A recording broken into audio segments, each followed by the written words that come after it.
Hello, everybody. Welcome to a very special Rollers Guild one-shot. This is going to be the one-shot of what Jinarra was up to during her absence in episode 8. So as a refresher, at the end of episode 7 of the Gilded City, Jinarra received an emergency telegram asking her to journey north to meet with her parents' adventuring party, the Last Adventurers. And this is the story of what happens there. So Eva will, of course, be playing Jinarra, but everybody else here will be playing members of the Last Adventurers adventuring party. We are very, very excited. This is going to be a fun little one-shot. Everybody's character is level 12, so please be patient with us as these are new characters for everybody, and they got a whole long list of abilities now that they're all level 12. So be patient with us, but I hope you really, really enjoy this one-shot, and we're pretty excited to get going. As always, let us know what you thought of this special one-shot episode on social media, in the comments below. Give us a like, subscribe to the channel, follow the podcast, all those things. Everything helps. We really appreciate your support. But with that, I won't stall any longer. We'll go ahead and get started with this special Last Adventurers one-shot.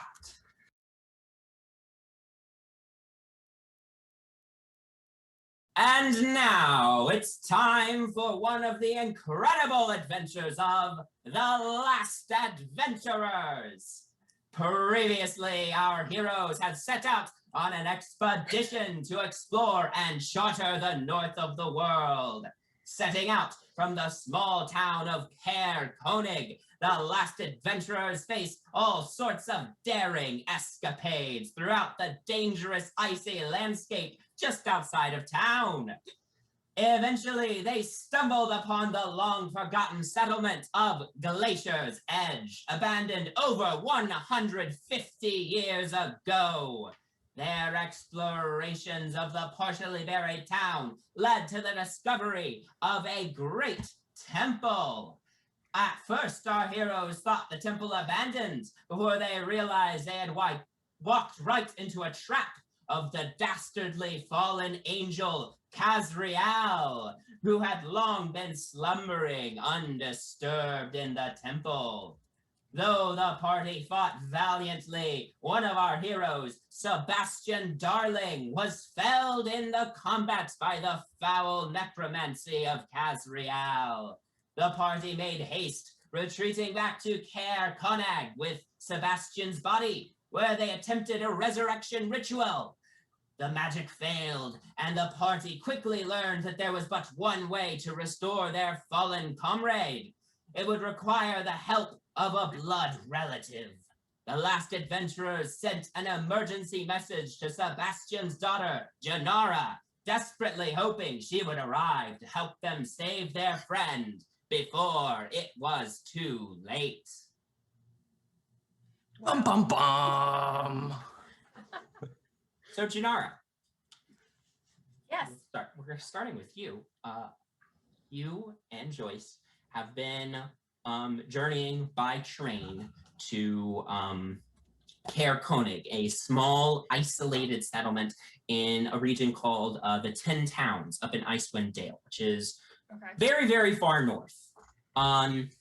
It was a 2-day train journey, and you're just about to arrive. How do you think Jinarra has been feeling on the voyage? You didn't get a whole lot of information in the telegram, just somebody died and they need your help. I think I'm worried, but also I think I might be maybe a little bit annoyed. Like my parents haven't even really bothered to write me or anything. I don't even I haven't even really known for sure if they're alive or dead. Mm-hmm. And like it's almost a little bit comforting knowing something, even if I hardly know anything. But yeah, I think I might be a little bit annoyed as well as, I mean, worried, Right. So Nope. yeah, I feel conflicted. Absolutely. Yeah, you're sitting in a seat sort of across from Joyce. Joyce has been very tense on this train voyage. You know that she has a long history with your parents as well. They wouldn't have entrusted your upbringing while they're away to her without, having a deep appreciation of her. But she looks over at you and says, "All right, we're almost there, Jinarra. I don't know what we'll be arriving into. I don't really know anything about Koenig. Hopefully someone's at the station to meet us. Are you doing all right?" I'm okay. I think Jinarra's probably sitting there like counting her weapons for the millionth time and just sort of like rearranging them on her, just sort of feeling like she needs to be ready for anything, including potentially combat. Great. Yeah, Joyce says, well, I think you've probably counted your daggers about 1,000,000 times now. Take a deep breath. Remember, a good warrior retains a sense of inner calm, right? That's what I've taught you. It's important for your training. If you're going to help your parents, you need to keep that inner calm as best as you're able. I know. You're right. Just if they couldn't handle what's going on, I guess I'm just feeling anxious. Well, we'll find out more, hopefully, when we arrive at the station, which should be any time now. Looking around at the interior of the train around you, there's like only a small handful of passengers, right? Nobody comes this far north. And the 10 towns aren't technically part of the Sword Coast Federation either. So you're heading to literally the edge of what would be considered civilization. But the train, you do feel the train start to slow down as you pull into the tiny, tiny train station at Koenig. Glancing outside, as you pull into the town, you see just a small scattering of buildings. It's winter, right? But and winter in Waterdeep isn't warm by any stretch of the imagination, but looking out the window, like there are huge piles of snow on the roofs of buildings, and just glancing, you see that like roadways have been cleared away, and there's these huge mounds of snow as people have tried to like plow out walkways with like shovels to maintain the town. This area, it's a rare day that there's not snow in this area. You and Joyce obviously brought some very, very heavy winter garb to bundle up in, and Joyce starts pulling on her coat and scarf and gloves and stuff as you pull into the station. I assume Jinarra does the same. Yep.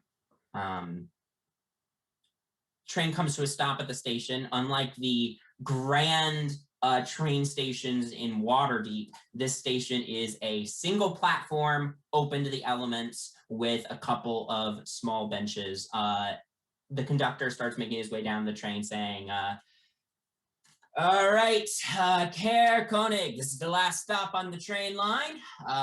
Thank you for ooh, wait. I missed something. Hold on. Thank you for traveling on Mistraleth Railways. We look forward to your patronage at a future time.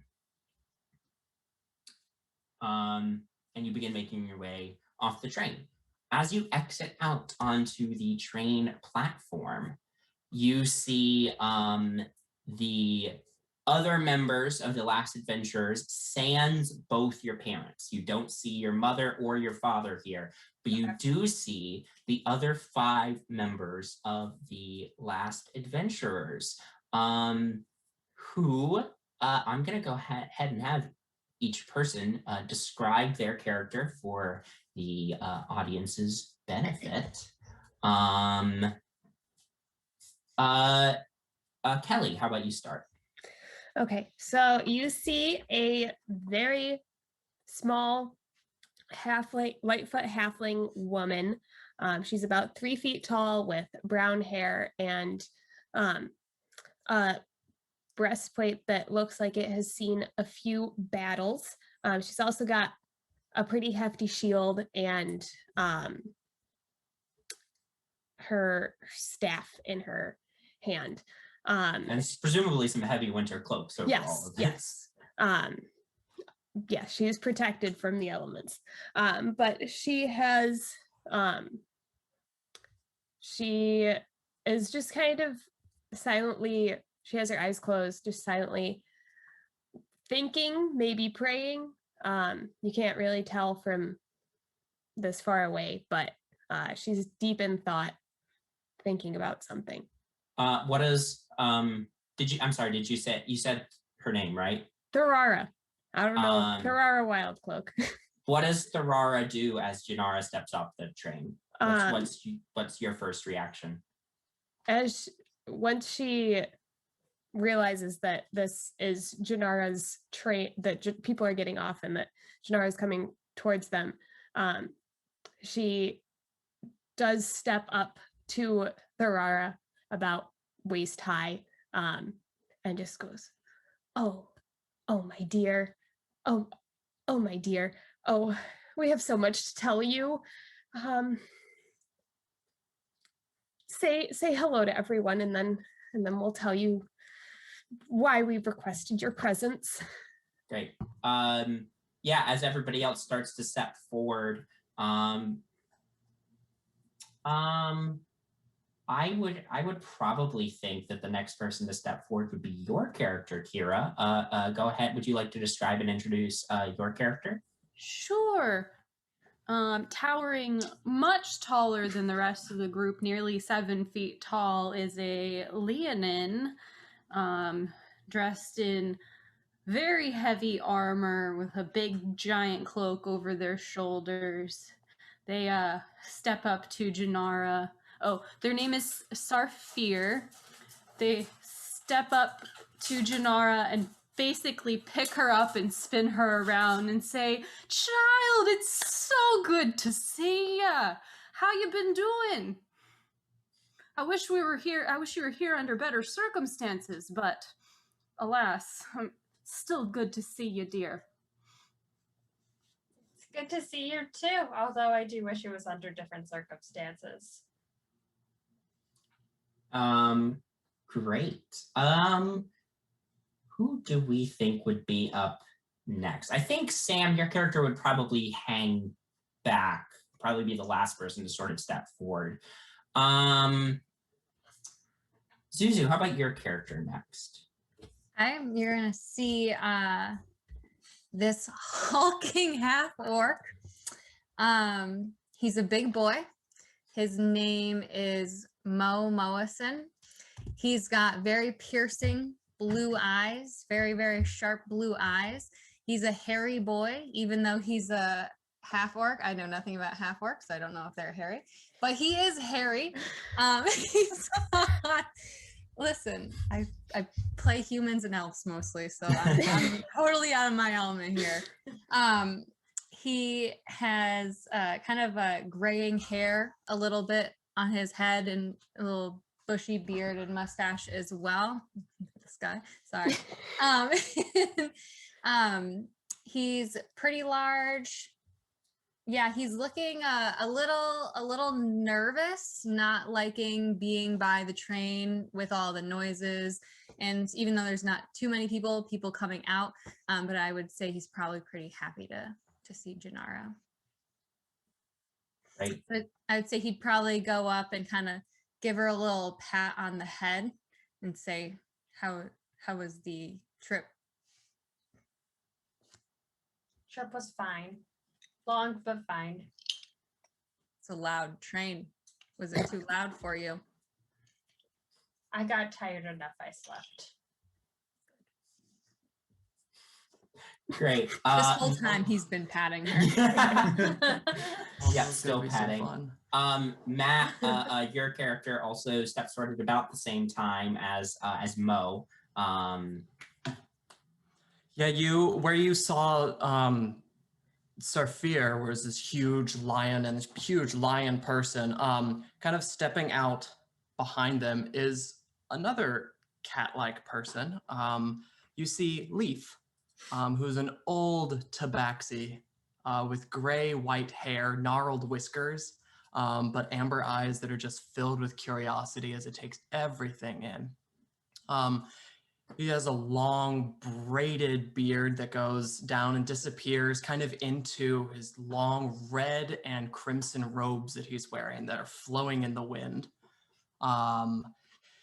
He's holding a staff, a tall staff that he's kind of leaning on, and as he walks forward, stops using the staff and kind of leans back, and you see his tail for his age is quite strong and is actually curled around, and he uses it like a chair almost and kind of leans back and just kind of takes everything in from underneath Gandalf style huge hat with a long point, and at the end it's bent over with a little golden bell that dings softly at the end.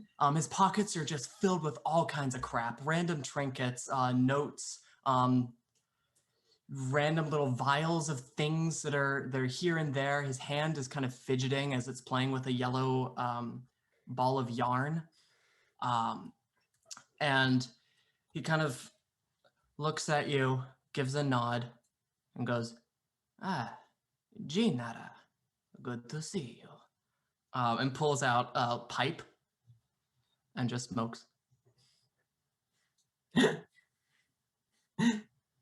Jinarra, you actually catch Joyce out of the corner of your eye, just go. For whatever reason, Leaf has always been very funny to Joyce. I love it. I love that Joyce has joy seeing Leaf. And Joyce does say, I see you're still hanging in there, old man. Well, they try now and then, but we find a way. Great. Finally, This Sam, accent's staying. Finally, I think Sam, your character would be kind of hanging towards the back of the group, but would probably step forward at this point. Because we're outside, presumably we also just got there pretty recently. Zur is going to step off of his mount, which is a huge Hadrosaurus, which is, a dinosaur, as we all know. That is named Lodo.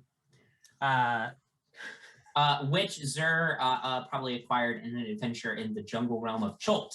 Oh, There are absolutely. dinosaurs that live there. Yep. Yep. Oh, he could tell you about that another time. He approaches Joyce and Jinarra and goes, Joyce, it's good to see you. And Miss Darling, you look stronger. Would you describe what Zur looks like, by the way? Oh, absolutely. Think about if Santa Claus was fit and also had devil horns. Hell yeah. Listen, Best I don't version. have my other book with me to hold up, but are they hot? Not for copyright reason. He looks like an older, more fuzzy version of a main character of a show that rhymes with the Licher. I would say that. Oh, okay. Oh, okay. All right. Sure. All right. And I mean, just for height reference, he's probably about the same height as Jinarra, maybe a little bit shorter. Great. Yes, you've all taken a moment to greet each other and say hi. And Joyce says,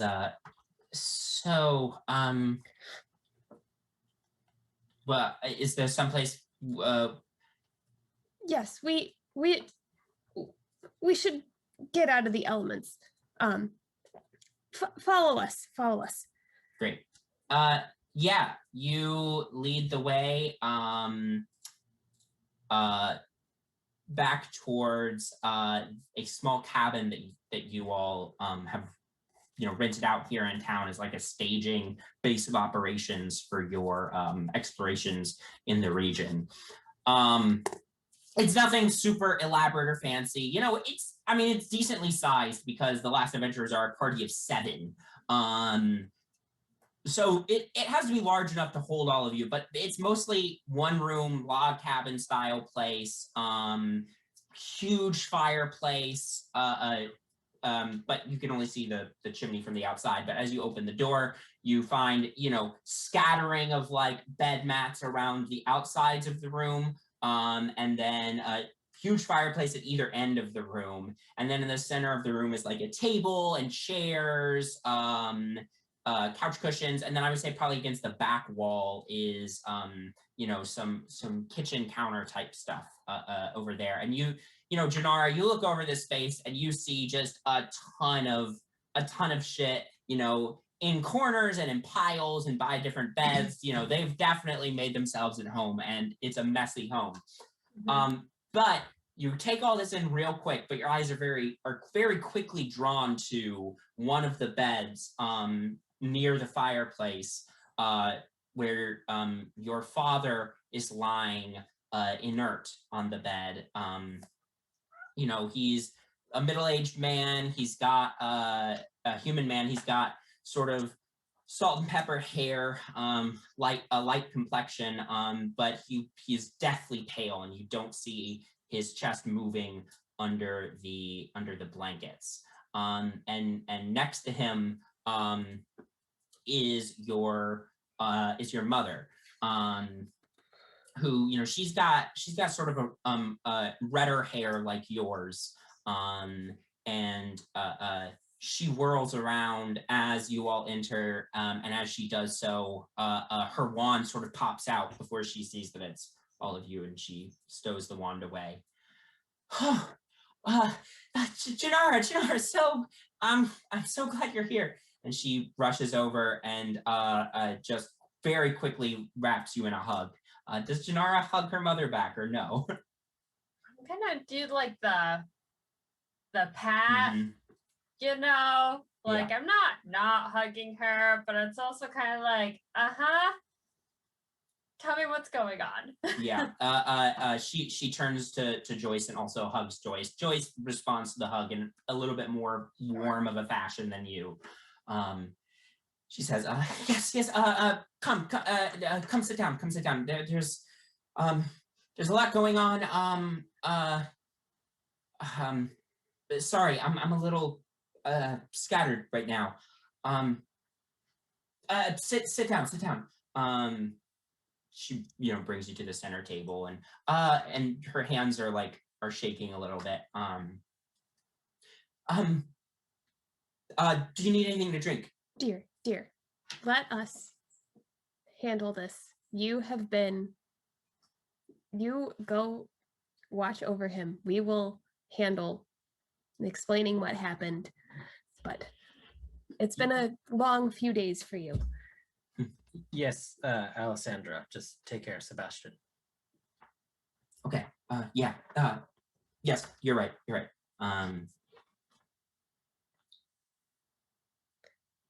And she stays nearby, but she sits like between the table in the center of the room and the bed where your father is laid up. I'll go offer her a quick puff if she wants it.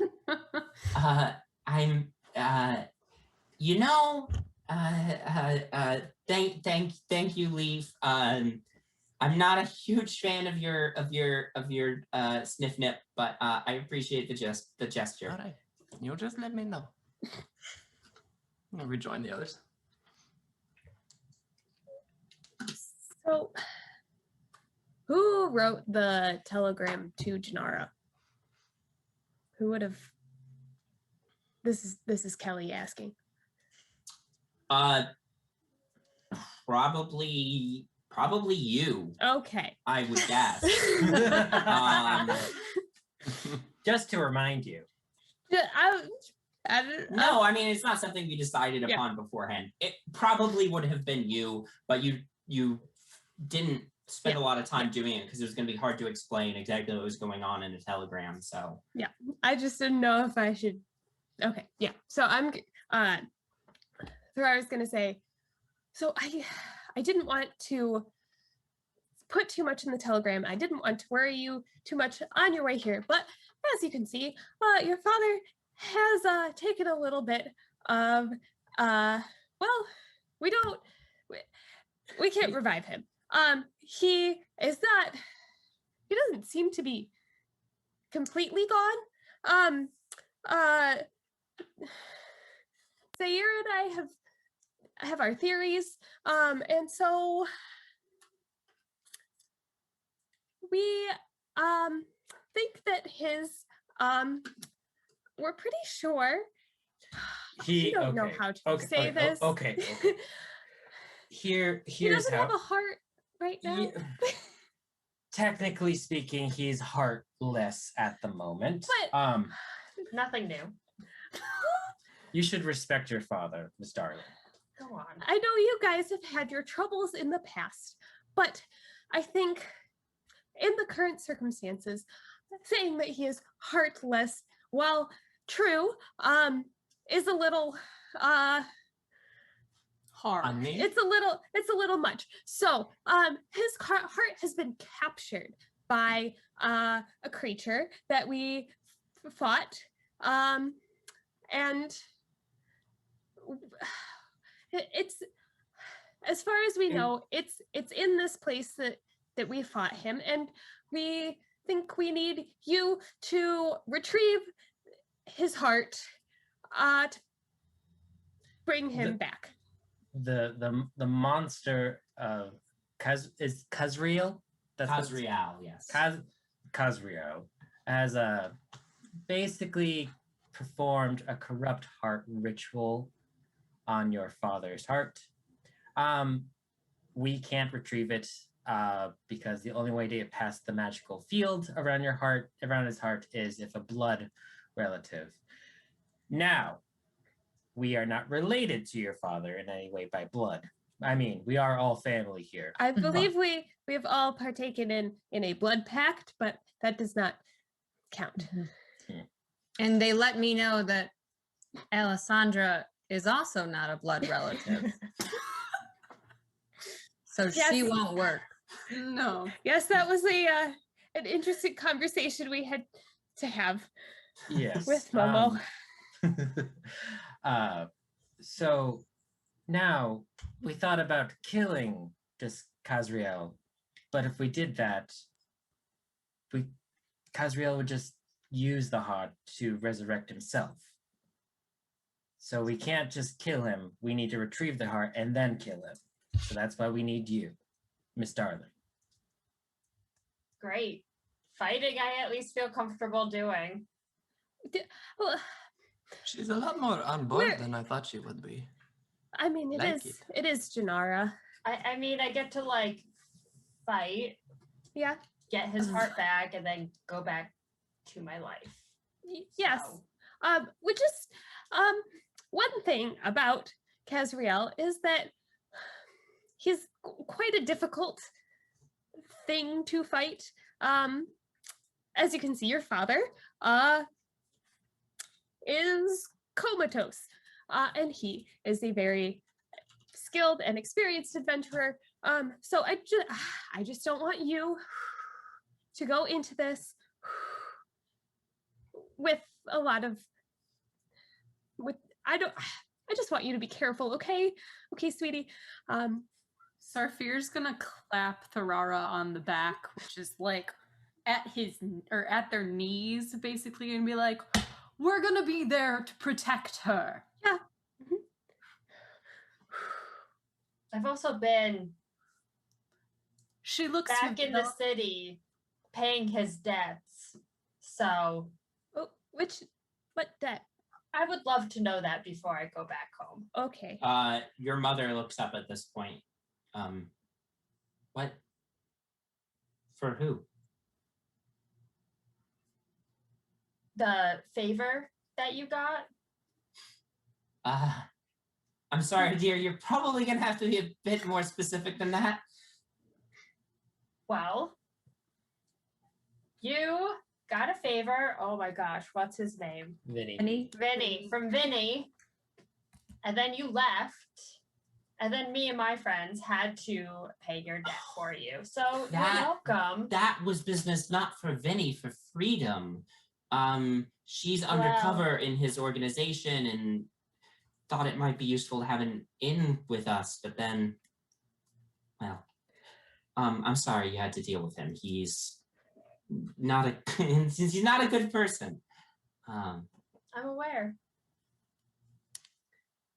Well, we're glad that you're getting into well, we're glad that you have friends and that you are making a life for yourself. It's always good to surround yourself with good people who bring you peace and help you through this life. Tharara has just been sitting here this whole time meditating because she is normally a very zen person, but this whole situation has gotten her very anxious. I'll mage hand my pipe over to her. I will take the pipe. Great. Now, Miss Darling, I hope you understand that it's not just going to be fighting. It's going to be capturing your father's heart. It's like if we kill this beast before we capture the heart, your father's gone. I understand. I just want you to know the severity of the situation. I wouldn't have Wanna called be you here. otherwise. I understand. Alessandra speaks up and says, also, there's the matter of the attacks. Kazreal has sent some of his undead minions after us, so someone will have to stay behind to protect your father's body. I don't really understand everything Zur and Tharara were telling me, but I'm good at magic. It's just not good at the divine and necromantic stuff that this is involved with. But if I understand it correctly, Kazreal, this corrupted heart thing, is going to resurrect your father in 3 days' time now, as an undead minion of Kazreal. And I think he is interested in reclaiming your father's body. So someone will have to stay here to protect it. Which I don't know. I feel like I should go with you to protect you, but also Why don't you just stay here, Mother? Don't get your wand in a twist, Alessandra. I'll take care of her. We'll take care of her. Well, I'll take care of her. okay. Joyce says, I'll stay here with you too, dear.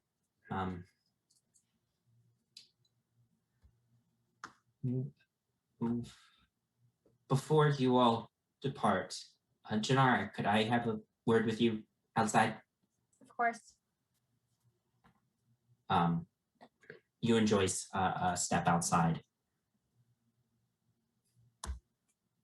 Jinarra, I know you like to go in. I know you don't use actual guns, but for lack of a better term, guns blazing.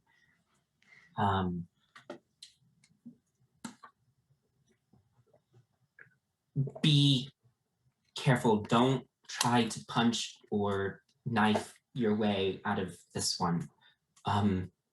If this entity killed your father, he is undoubtedly very powerful, likely much more powerful than you could probably handle. Let the others protect you while you do what needs to be done to retrieve your father's heart.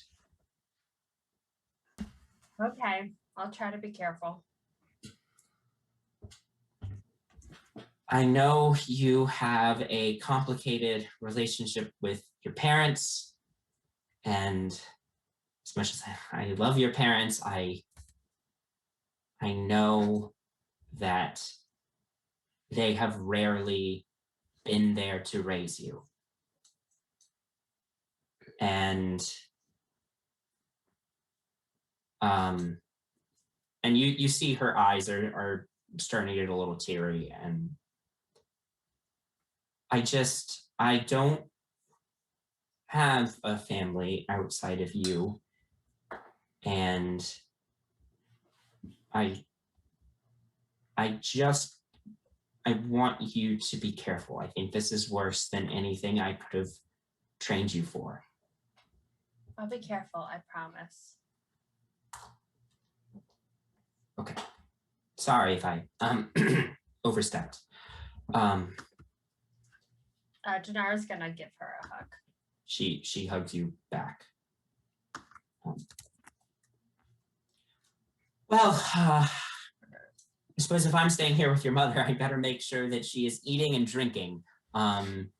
You need to make sure that you are energized before this trip. Talk with the others, learn what you can before you all leave. This is going to be dangerous, I'm sure. You keep yourself safe too. I will. And the two of you return back inside.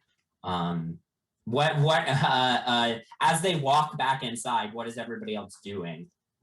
I am just calmly, without raising any alarms, just doing a little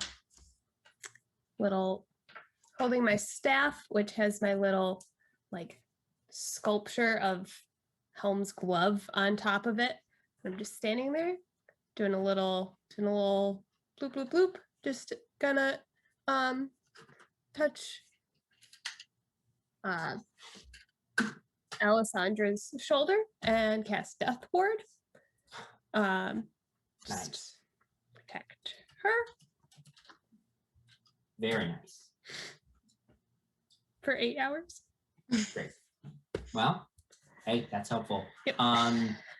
You know that if you all are moving quickly in the straightest possible line between here and the temple, it's about a 12-hour trip. Okay.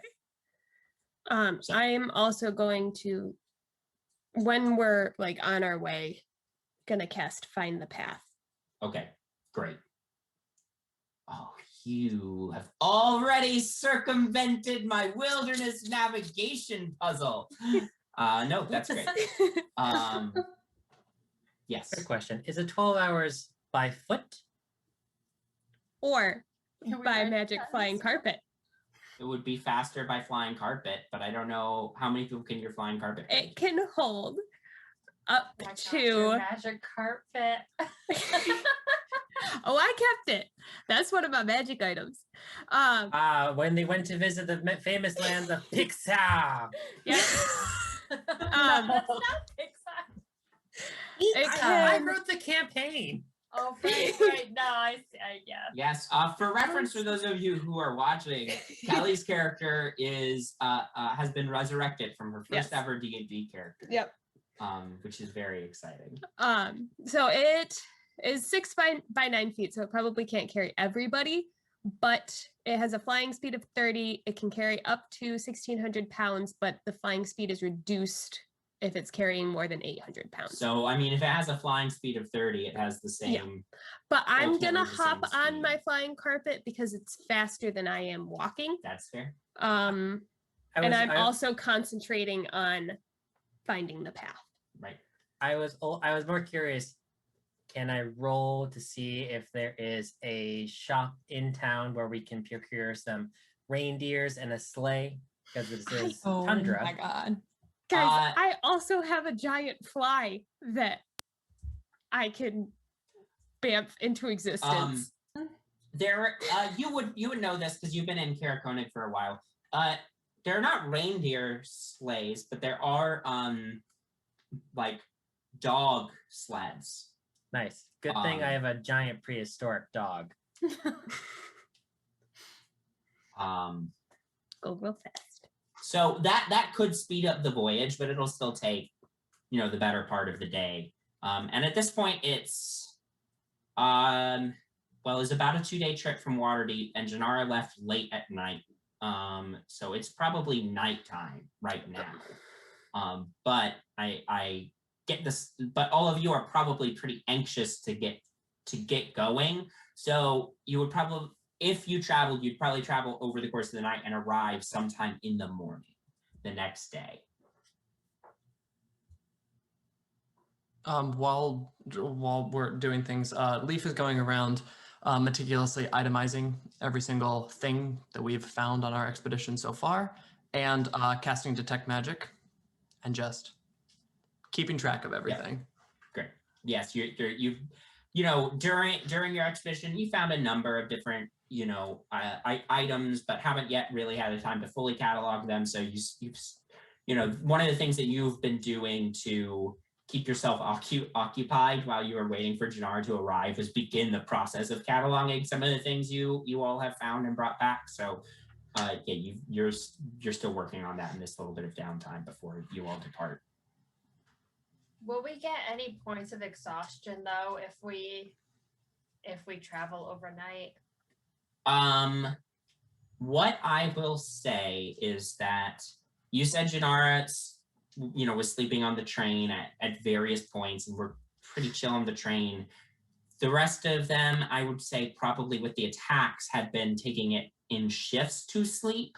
So I will not automatically hit you with a point of exhaustion, but circumstantially there may be other drawbacks given the weather, which will probably involve a roll, but. Zur is going to procure a dog sled, big enough to at least fit a couple people. Yeah, I mean, you're able to get a couple dog sleds to enough for everybody between Thorara's flying carpet, your hadrosaur, what was his name again? Lodo, yes, your pet hadrosaur Lodo, and then the 2 dog sleds. Yes. Leaf also has a flying broom. So there's also a giant fly if anybody wants to ride. So we got travel. Got travel. With all that, you probably don't need dog sleds. Probably one for Sarfir, because Sure. they're pretty big. They Sure. can't Pretty big. stay. 1 dog sled for Sarfir is procured. Who will pull it themselves? Yes. Jinarra's gonna like squeeze in with Sarfir. Great. Great. With that, you all late at night say your goodbyes. Alessandra says, good luck, my friends. Keep my daughter safe. We will. Of course. You have my word. All right. Stay safe, Jinarra. I will. I love you. I know. And with that, you all. I think we all just go.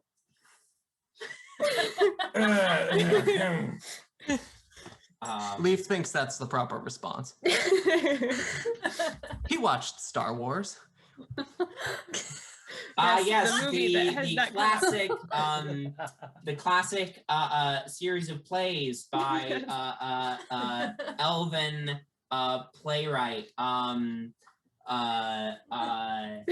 Jorathriel Lucas Tereth. Writing that down. Jeez. It's now canon in the Waterdeep universe. Yep. That's right. The next episode, we're going to see one of the famous plays. Yeah. Or Yeah, is it- hope no, to see they- Joffrey. They come and we go at the, I don't know when this is going up, but at the ball they perform it. Yeah, the premiere of George Othriel Lucas Tereth's latest play entitled the oh god, how do I make it? I would prefer the Return of the Celestial Just Wizards. pull the ripcord. Pull the ripcord. the Phantom Threat, not as well received as his previous plays. Not as well received as his previous plays, unfortunately. Weird effects and stuff on stage. Yeah, there's one character that everybody's like, why is this character here? Which character? They replaced the actors with puppets. Why did they do that? Right? Yeah. Oh. Yeah. There are some Anyway, gone down this rabbit hole. Jeez. So you all set off into the wilderness. Since Jinarra is casting Find the Path, I don't have to have anybody make a survival check to find your way back, which is good because you're traveling at night. I would like to keep an eye on for undead things looking for us, hunting for us. Great. Make a perception check. Can he? Make a perception. Make it with advantage because Jinarra is also looking. Yes. Good. So count that as the help Better. action. New character. Where are my abilities? I should have had that prepared. 14. 14. Yeah, you're keeping an eye out. You haven't spotted anything just yet, but you are keeping your eyes out. Great. Ben, Yes. would you say this land offers berries, small game, water, and so forth? Yeah, I mean you are in the wilderness, so there's food to be found, but you're also moving at a very fast pace. So I don't think you'd be able to engage in your barbarian hunter-gatherer type thing. Okay. Because I was going to say, I can find food and fresh water for myself and up to 5 others. Yes, yes you can. But unfortunately you're moving too quickly to do so, because you're just basically beelining it towards the abandoned town of Glacier's Edge.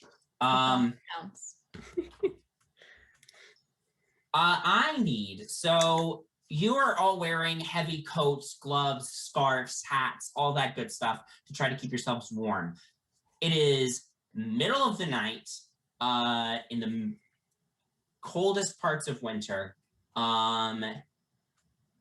Even with all of that, it is extremely cold. So I would like everybody to make a Constitution saving throw for me during, I'm going to be nice and only make you roll 1 for the voyage, but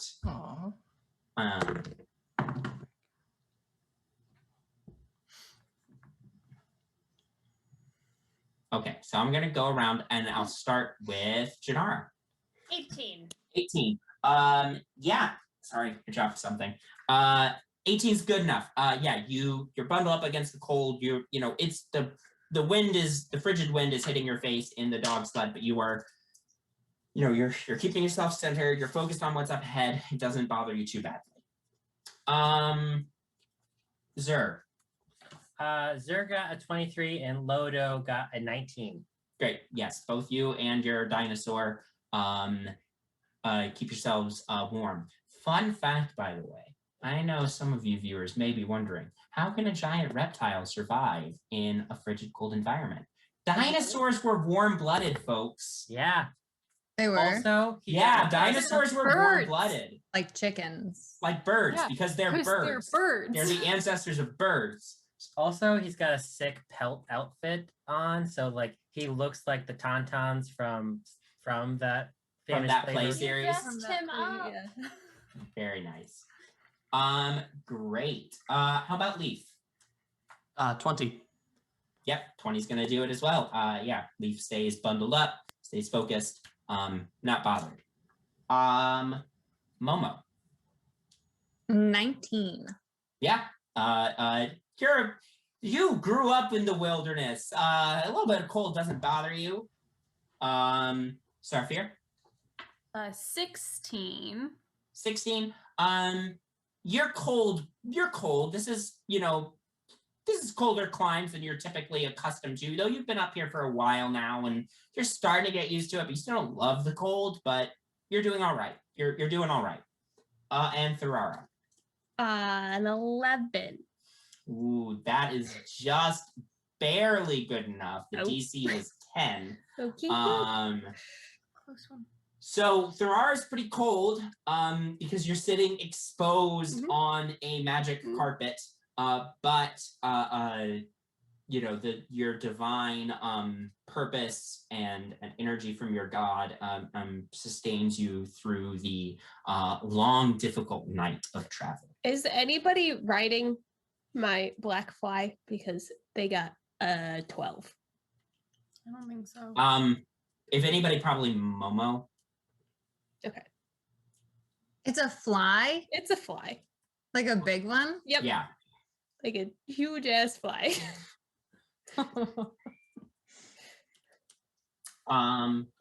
Great.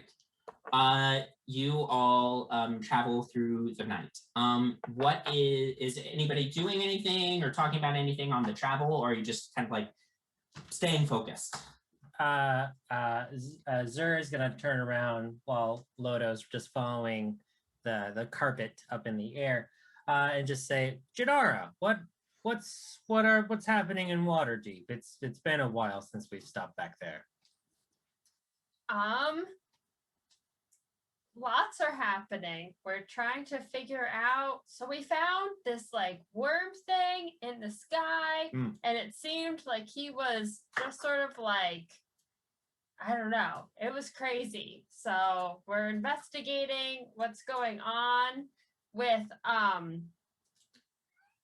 this organization. Yeah, if you all ever wanted to stop by, we could use some more help there. I do not want to stop by. I don't want to do a whole in-depth thing because I could be here for too long. And hopefully people are watching our other episodes. Well, it seems like you have quite the handful going on back in Waterdeep. It's good that you found a group yourself to help. It has Been practicing those fighting skills, eh? Oh yeah. I mean, if we're going against things, I want to make sure my skills stay sharp. Good work. That is a good idea. I'm gonna land and travel next to Jinarra for a little bit, and saddle up, give it a bit of a pat on the back, and I'm going to actually cast Mage Armor. Ooh, What nice. does that do? So I think since you're a monk, you got unarmored defense, so your armor class is 10 plus your dex plus your wisdom, right? Yes. Is that correct? Okay. That is how that calculation So- is done for. So now mage armor, your base becomes 13 plus your dex, and then your wisdom modifier also goes on as well. Yeah, so I Basically plus 3 to your armor class. yeah, right? basically add 3 Okay. to your armor class, and it lasts for Okay. for 8 hours. 8 hours. So yeah, I would presume you do this partway through the journey, so you're not doing it right at the outset. So Yeah. great. Yes. As Leaf pats your back, a sort of magical shell of energy quickly, covers your body and then fades away. So your defense has been bolstered. That's awesome. I say, I tend to stick to the back of our conflicts. If you find yourself in need of a friend on the battlefield, Look to me, I can help keep you safe. Thank you, Leaf. And fly off on my broom.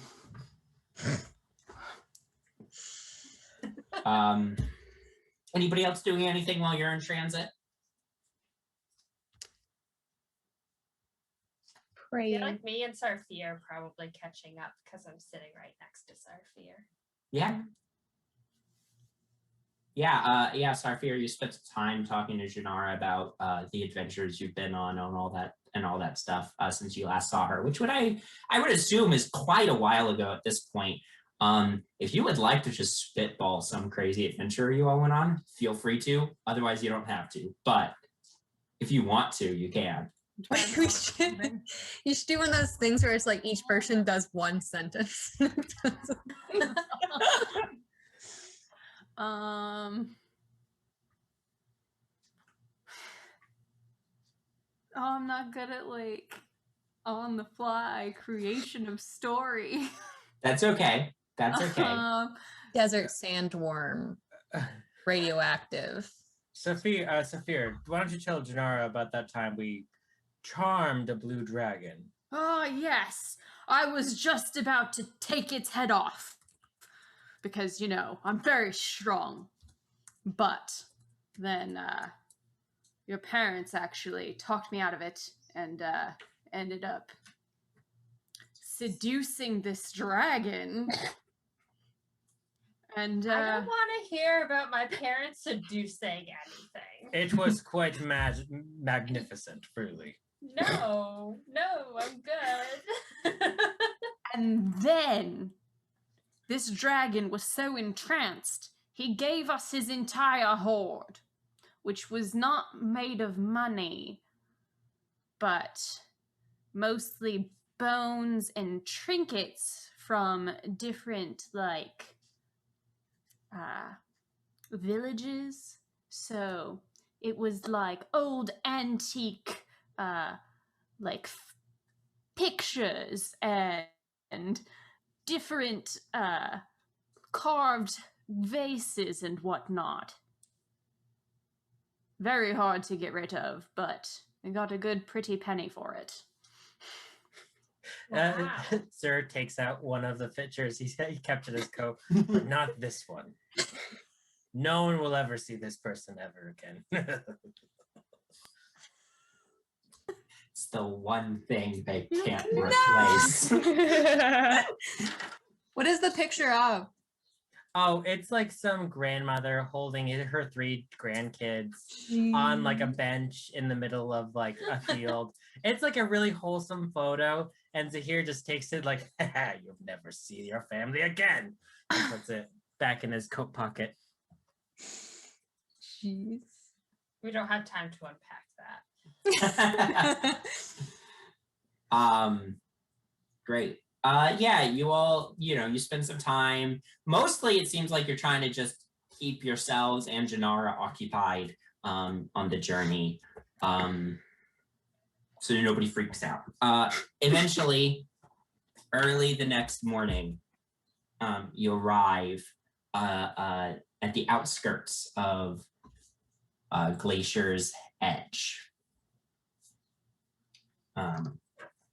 The snow drifts between wind and changes in climate in the area. The snow drifts have covered this town for 150 plus years, have sort of begun to move, which has created sort of a snowy rut down the center of town, and you can see sort of the edges of some buildings sticking out of the snowbanks, but you can't see, like, for the most part, you can't see the entirety of any of these buildings. You see, like, just the tops of roof gables. Every once in a while, you might see like a window has become exposed, but it's mostly still all very, very varied. But as you head deeper into town, do you all leave the dog sled at the edge of town and go on foot from here, or?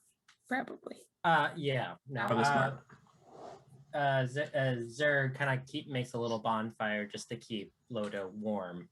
Great. and then leaves. Yeah, you dismount, and then make your way on foot further into the town. My fly becomes a figurine again, and I just tuck it under my breastplate. There you go. Yeah. You make your way deeper into town, where the snowy rut becomes deeper as you proceed further into the village, which you all recognize from last time. It sort of got even deeper as you went further in, and you can see more portions of some of the buildings. You can see, the facade of what used to be a shop of some kind, though it's hard to tell what it used to sell. And you head further in, and eventually you see snow covering the top and sides of it, but the front of this building is exposed. A huge stone structure which dwarfed any of the other buildings in this town. Still a lot of snow covering it, so it's hard to see, but you see like pillars like worked into the front edifice, and the triangular capstone. You can even see like the barest bits of some artistic depiction at the top, but it's hard to see through the snow and ice still coating it. What's everybody's passive perception? 14. Okay. N. Okay. 11. Leaf is 15. Okay. 14. Great. Leaf, Momo, Thorara, and I have Jinarra's passive. I think it's 14. Sorry, the website. No, crashed on my you're phone As good. soon as I went to look at it. I It is 14. I believe it is 14. Yeah. Yep. And Jinarra, actually, all the three of you spot this first and sort of pull everybody aside. You do see outside of the temple, in front of the doors, are three undead creatures. One in the center wearing a tattered dark robes, and then two skeletal figures whose forms dwarf even Sarfir. I'm gonna re-up mage armor on both Jinarra and myself. Okay. Why? I think Jinarra's mage armor would still be good at this point. Yeah, I'm gonna drop it and re-up it just because it lasts 8 hours. Mm-hmm. And the thing that I have replenished it double. Okay. So Okay. Great. Since there's only 3 of them, we probably could just take them out pretty quickly and easily. I'm just gonna how far away are they? I have destroy undead. Okay, so Thorara, if you're gonna try to destroy undead, you will have to get close. Yes, yeah, I'm gonna. If we're going into hostile action, I am gonna have everybody roll initiative. But before you roll initiative, I'd like everybody to roll stealth to see if you get a surprise round. So roll stealth first. Ben, I'd also like to throw up a detect magic real quick. Sure. Yes. Yeah, we'll go over what you sense with your detect magic in a moment. Mm-hmm. What did everyone get for stealth? I got a 19. Great. 17. I got a 14. Okay. I got an 11, and I have +6 stealth. Yoink. I got 11 too. Hey. A 1. Yeah, it's a +8, but 1, I believe. It's a 1. 1 is a 1. Yes. Okay. Not great.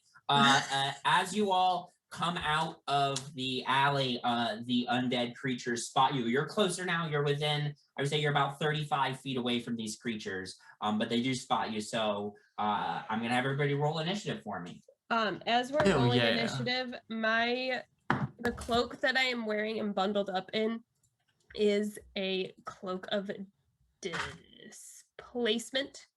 So attacks have disadvantage on me. Okay, you may have to remind me of that. Yep. As you get closer, yeah, the figure in the center, you see it turns towards you. It's got sort of like moldered, like mummy skin on its face, which is visible under its moldering robes, and glowing blue eyes, glowing blue points of light in its empty eye sockets. As it looks towards all of you, it goes. Holds out his hand towards all of you. What did we get on the initiative count? Tharara. 10. Jinarra. 16. Leaf. 15. Mo. 18. Sarfir. 12. Great. All right. So, the top of the initiative order is actually going to be. Oh God, where are you? You're not in my thing. Probably because he just joined. Wow. What'd you get? 14. Thanks 14. for asking. The All important. tension. Sass. He's gonna another red dragon's gonna come out of the sky at you. It just follows any character that I play from now on. Mm-hmm. All right. Okay. So, you all charge up, start engaging these creatures in combat real quick. Leaf, you had cast detect magic. You do a quick scan. Obviously, all three of these undead creatures are giving off magical auras because they are animated with necromancy.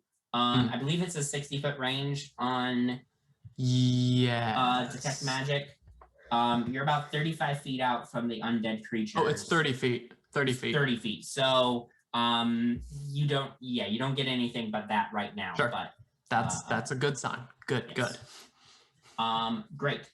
Top of the initiative order is the one in the center who looks like the undead in charge of this particular group. It sees you all charge out and does a quick scan of all of you. Locks glowing points of light lock on Tharara. But I rolled so high on my stout. Yeah, but also the rest of the party ruined the surprise. Locks glowing blue sockets on you, and is going to attempt to attack you.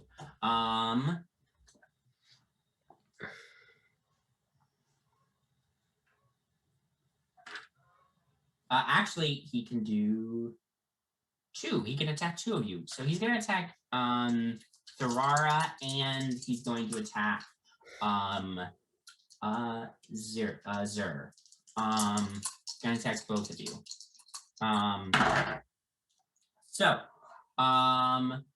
With that, Tharara against you, that's a 19 to hit. Yeah. And Zur against you, that is a 17 to hit. The 17 hit?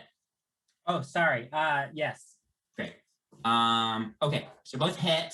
So I need both of you to make strength saving throws. Can I resistance myself as this is happening, or no? Is that a reaction spell? No. Then you may not. You said just straight up strength, right? Yes, a strength saving throw. So I got a nat 20, but I got a -1 for strength. Well, it's still a nat 20, so Okay. 5. a 5? Yeah. Okay. This is not going well for Tharara. Okay, so each of you takes 13 necrotic damage as he holds out his hand. 2 blasts of dark green light shoot out of his hand, slam into each of you. As it happens, as the energy slams into you, it kind of like, instead of just immediately dissipating, it hits the center of your chest, and then the energy goes down into the ground and tries to like wrap around your legs and lock you into place. You, Zur, you managed to quickly break out of the way, step out of the way, but Tharara, you're not quite quick enough, and you are now restrained as these tendrils of necrotic energy lock you in place. And then the leader is going to back up and stand directly in front of the door and motion to the two large skeletal figures, which you see look like minotaur skeletons. Motion towards both of them and point towards all of you. And that's going to be that thing's turn. Mo, it's your turn. Oh, I'm not used to going up first. Okay, so I will. How far away am I? You are about 35 feet away from these creatures. Okay, I want to go up to the center one. Okay, he did back up a little bit, so I guess the skeletons would be 35 feet away. The one who has the spells would be 40 feet away. My movement speed is 40. So you can get right up to him and situate yourself like right in between the skeletons, right in front of him. Okay. I'm going to use my greatsword. Okay. And I can use that twice, you're telling me? Yes, you can. Also, because you are a barbarian, I am. and this is your first time playing a barbarian, the barbarian's key feature is called Rage, which is a bonus action. You can do that before you attack. Okay. Rage gives you, depending on what kind of barbarian you are, it does. I have resistance to bludgeoning, piercing, slashing. Yep. So it gives you resistance to things, but bludgeoning, piercing, and slashing damage. It also, I believe, increases the damage you do with your attacks. Oh, +3 melee damage with strength weapons. Okay. So don't forget to add. So would you like to use one of your rages? I'll enter my rage. Great. So you run up Emphatically. a rage building inside you as you charge forward, great sword at the ready. Go ahead and make your first attack roll. 19. 19 hits. Okay, and then 2d6 +5. Oh my god. Oh no. And then don't forget to add the additional +3 for rage. I get +3 onto that? Yeah, for rage. 6. That's 14 damage.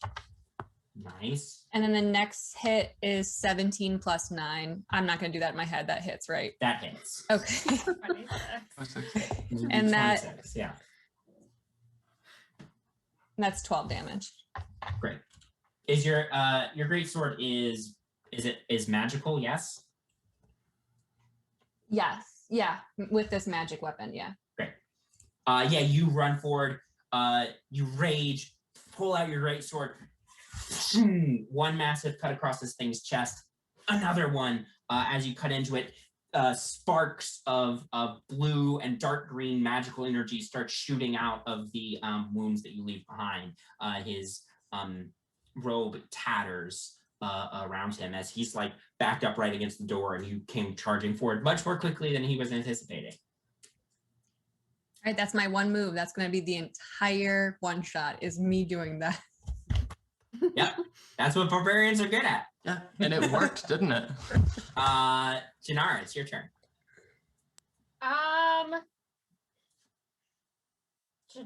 I feel like I need to save my all my stuff. I'm just gonna kind of like back up. I hate doing that, but I'm just gonna like remember what Joy said, and I'm just gonna kind of like back up a bit. Great. Can she use, like, can you hide?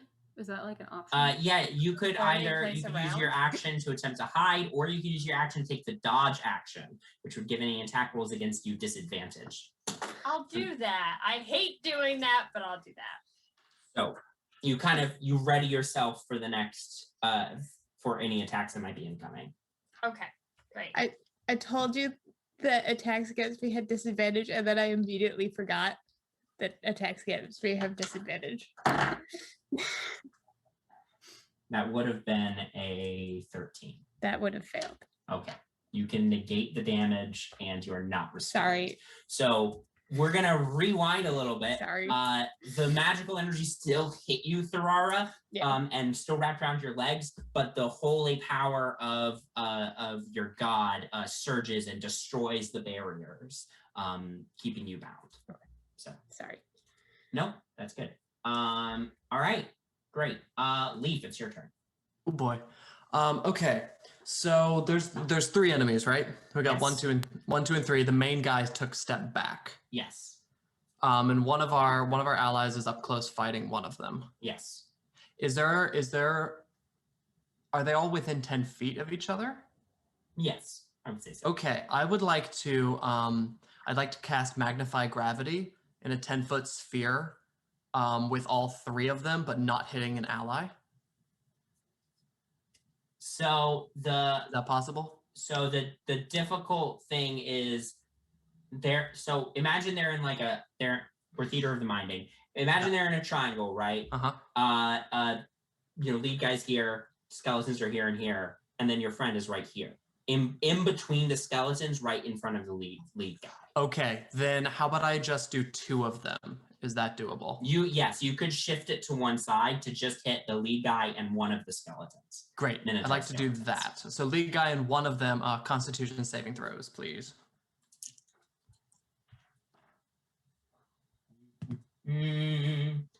That is a 15 for the lead guy Fail. and a 13 for the skeleton.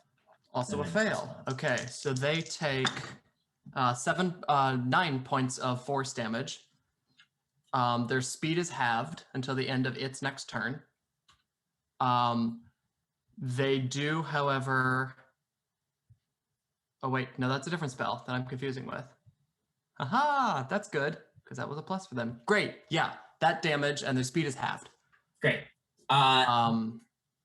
Great, then I'm gonna get my little tail over to where Jinarra is and put myself between Jinarra and the batty fuckets. Great. Yeah, you move into position in front of Jinarra. You put your staff forward, cast this spell in a small area of gravity, suddenly becomes stronger. The lead undead kind of staggers to the ground as gravity increases around him. The Minotaur skeleton gets like pulled backwards a little bit as this happens. And they take that damage and their speed is halved. Yeah, I'm gonna look back at Jinarra.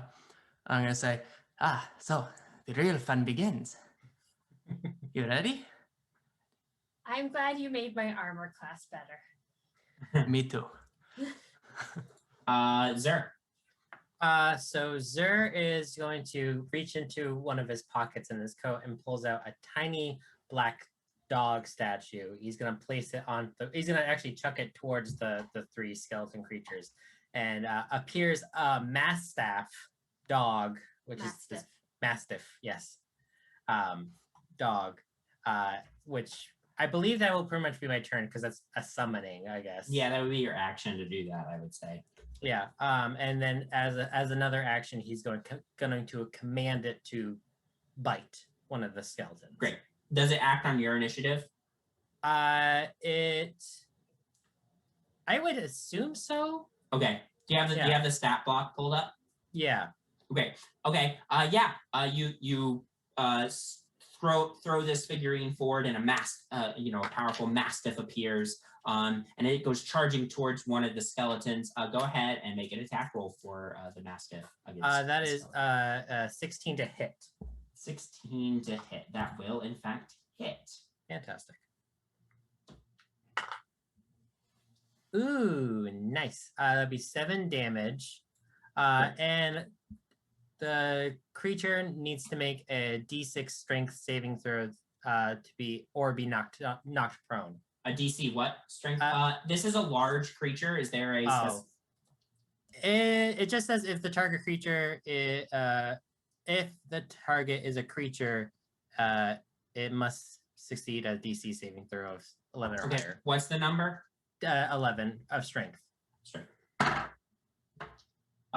It succeeds. That's a 14. Okay. But the Mastiff runs over, jumps up, grabs onto this Minotaur skeleton's arm, and starts like pulling out. This Minotaur skeleton's like,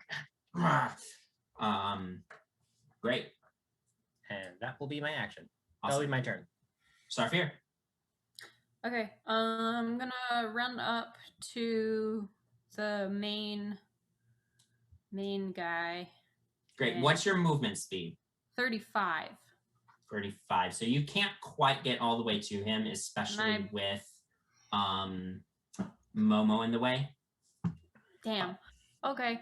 Then I guess I'll go for one of the ones on the side. The one that hasn't taken. Is there one that hasn't taken damage yet? Did the Mastiff go after the one that had already taken damage or the fresh one? He would probably take after the one that's been attacked before. Okay. So there is one that's hurt and one that's not hurt. Okay, I'll go for the one that is not taken any damage yet. And I'm going to do 3 attacks with my great sword. Awesome. So that's going to be a 17, 17 hits. a 16, 16 hits. and a 20. 20 hits. Okay. Oh yeah. Surprisingly. So just the first, do they all get the like plus? Yeah. Yeah. They all get all the things. So it's the full damage rolls. Mm-hmm. Yep. Okay.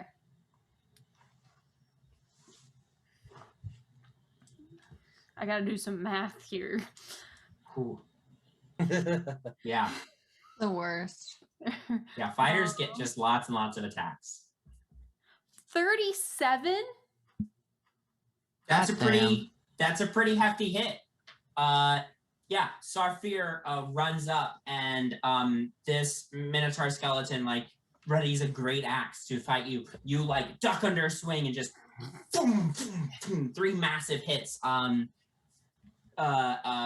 Rib cage bones go flying everywhere. This thing's like barely hanging in there now, but he still has fight left in him, but he's starting to look rough after that round of 3 massive greatsword blows. Okay. That will be all for Sarfir this round. Great. Thurara, it's your turn. Okay, so I'm gonna do the thing that started all of this. I'm going to I'm actually gonna walk over to where Saphir was or is, and like towards where that undead. Right, you move closer to yeah. get this would get all 3 of the undead in the range. Yeah, but yeah, and I want to push them like, well, I'm angling it so that from where I am and where they are is like they won't be going into the temple. They'll be going like I see what you're trying away. to do. You're I don't know that you can fully flank them in order to do that because they're like right in front of the temple. So it'd be too much movement to get all the way around to the Okay. side to send them like parallel to the front of the temple. You can get an angle so they're not going directly behind them. I'll do that. But I'll do that. And then I'll You'll- stab my staff in the ground, and they have to make wisdom saving throws. great.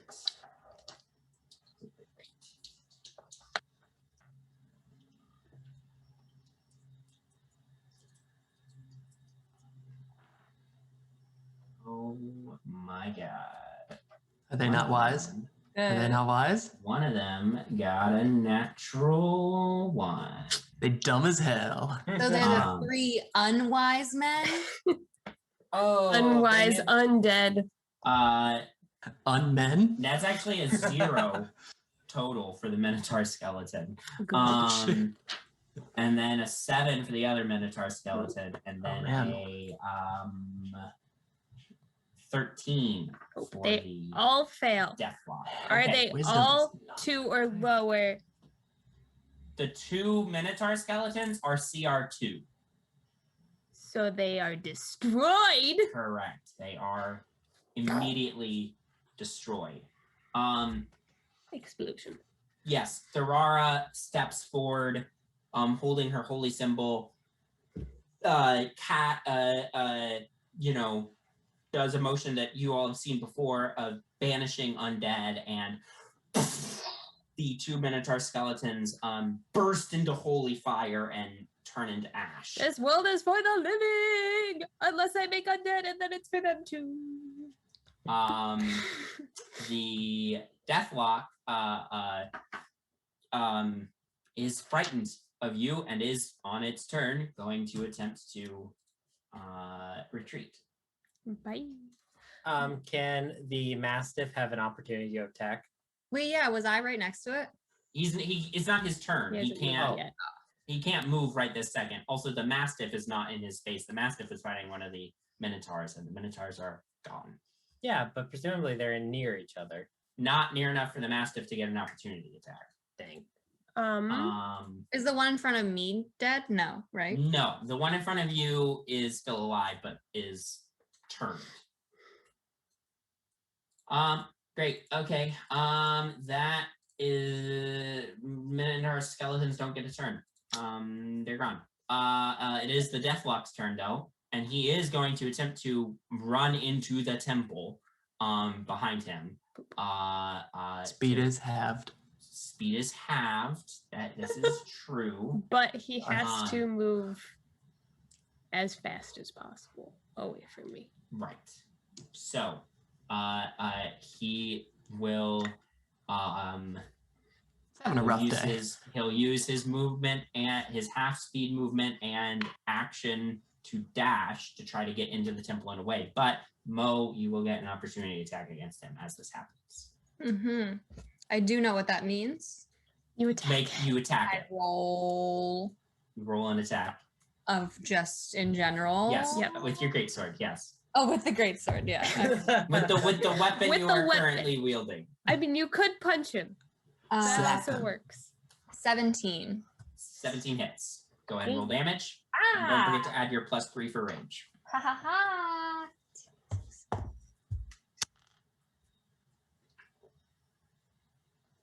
12. That's pretty good. Yeah, as he turns to run, you slash him across the back. As he pushes open the doors, you all see the entry hall, and he starts running to the next set of doors past the entry hall, which is the entryway is only about 15 feet, across. He runs to the next one, opens the doors, and goes into the next room. Which is not the main chamber. So you all would remember, except Jinarra, obviously, there's an entryway, and then there's sort of another chamber which serves as sort of a general, in your previous examinations, a shrine room to the dead devoted to this entity. And then beyond that is the main chamber of this large temple. So he has made it partway into the second room. Man, he's speedy. Well, his Fast. speed was halved. He got 15 feet of movement across to the next door because he was right in front of the doors. 15 feet of movement, and then his action to get another 15 feet. So he only moved 30 feet inside. So he is normal. So He's normal. still He is in sight, normal. right?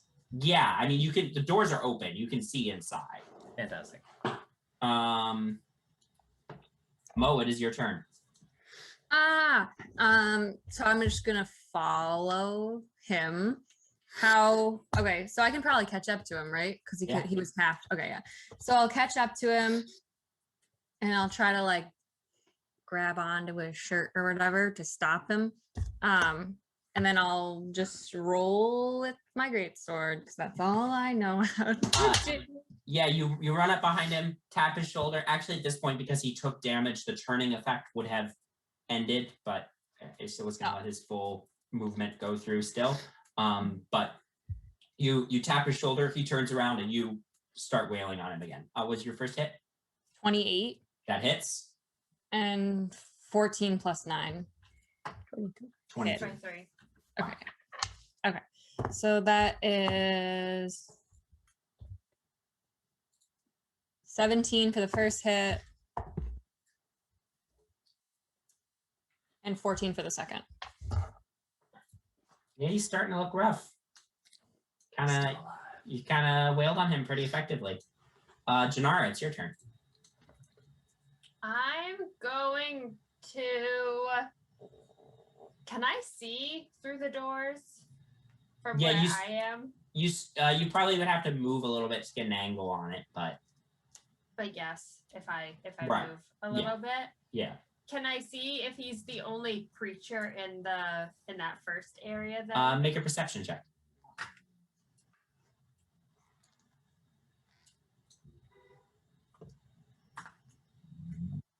Oh, 21.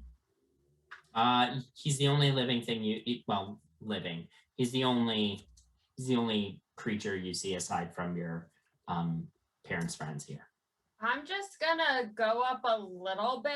I'm not going to go all the way up to the doors, but just so if the next set of doors is open, I can I'll be a little bit closer, but still far enough away that I feel pretty secure. Yeah, totally. For now.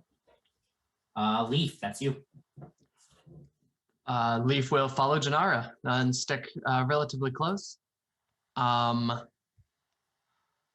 Yeah, and he is going to take a couple steps over, get a good angle on this last guy. Get a shit-eating grin on his face, and I'm just gonna throw a firebolt at him. Go for it. So that will be natural 20 for 29. Ooh, nice. What is firebolt at this level? 3d10. Do. All right. That's an automatic 30 plus a roll of the 3d10. Thank you. I always Is forget. he dead? I feel like he should be dead. Does he have to roll? He probably doesn't have to unless he gets min roll. 15 on top, so 45. Yeah, that'll do it. Yeah, you bolt of fiery energy flies from your staff. It arcs around Momo. You've been slashing into this thing. He's taking a bunch of hits, and you fought alongside your Leaf and your other companions long enough to you feel the heat approaching, and you just kind of slightly move out of the way, and the Deathlock is hit by an insane blast of fiery energy and is immediately immolated. And I'm gonna look at Jinarra, pull up my pipe, and say, "Sneef, sneep." I'm good. Thank you, though. Zur is going to immediately go after the Mastiff and make sure his Mastiff is okay. Yeah, he seems fine. Yep. Oh, by the way, the Onyx dog, the dog, whatever it is, it's a talking dog. So this dog can talk. So okay. if you have any questions, you go over and he's like, did I do good? Oh, you did fantastic. Oh, yay, I did good. I did good. And he runs in a little circle. I reach behind it. It is under his jowl, and just oh, that's a good yeah. boy. Yeah. He starts doing that thing where his his name is Alfred. Foot starts bouncing. Alfred Tiny Paws. Alfred Tiny Paws. Oh my god. Can I send a message to the Mastiff? Sure. Yeah, he does have an intelligence. Great. I'm gonna send him a Mastiff. I'm gonna send him a message. And so he just hears, "Just remember, cats are superior." He starts chasing his tail. He's like, "I'm a good boy. Yes, I'm a good boy," and that's all you get back in the message. That's what I thought. Momo's gonna yell back that the guy is dead. Yeah, you all proceed into the empty entryway. Just as a note, whenever Thorara is moving, she is on her flying carpet unless in battle, because she is faster on her flying carpet. Fair. Stubby legs. You enter the entryway, which glancing around, looks similar to how you left it previously. The entry area has, it's sort of just a plain entry chamber with tapestries hanging from the walls, but they are old and moldered and covered in permafrost. But the tapestries depict the glory and power of your enemy Kazreal back when he was still aligned with the powers of the upper planes before his fall. But Does this room depict at all his fall or anything post-fall? It's No, just pre. It's all Just in the glory. pre-fall. Okay. Yeah, just in the glory days. Above the doors into the next chamber, which are open because that's the room that the Deathlock made it into, and Momo's in the next room. There's writing above the doors in Celestial. Does anybody read Celestial? Yeah. So, Tharara, the writing above the doors say, "Welcome. Come pay glory to the magnanimous Kazreal, who saved our village from destruction."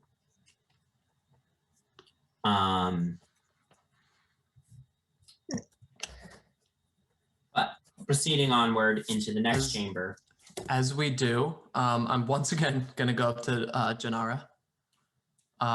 Say, I'm sorry to be hovering so much, but I have something else that can help you as we are getting into more tricksy places.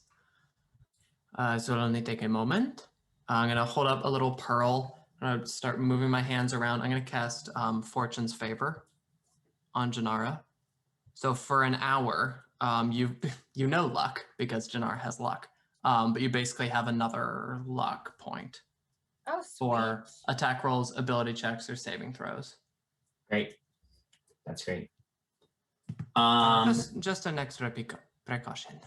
As we're walking through the corridor, this grand hall, Zur is going to approach Jinarra and pretty much tell Alfred Tiny Paws to, reintroduce them because presumably they've met before because they've been together for a long time, so you probably have met this dog before.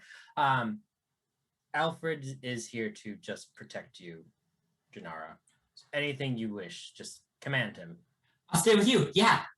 I'm a good boy. Good helper. Yeah. Chases his tail a little bit again. I'm just gonna pet him and like stand next to him.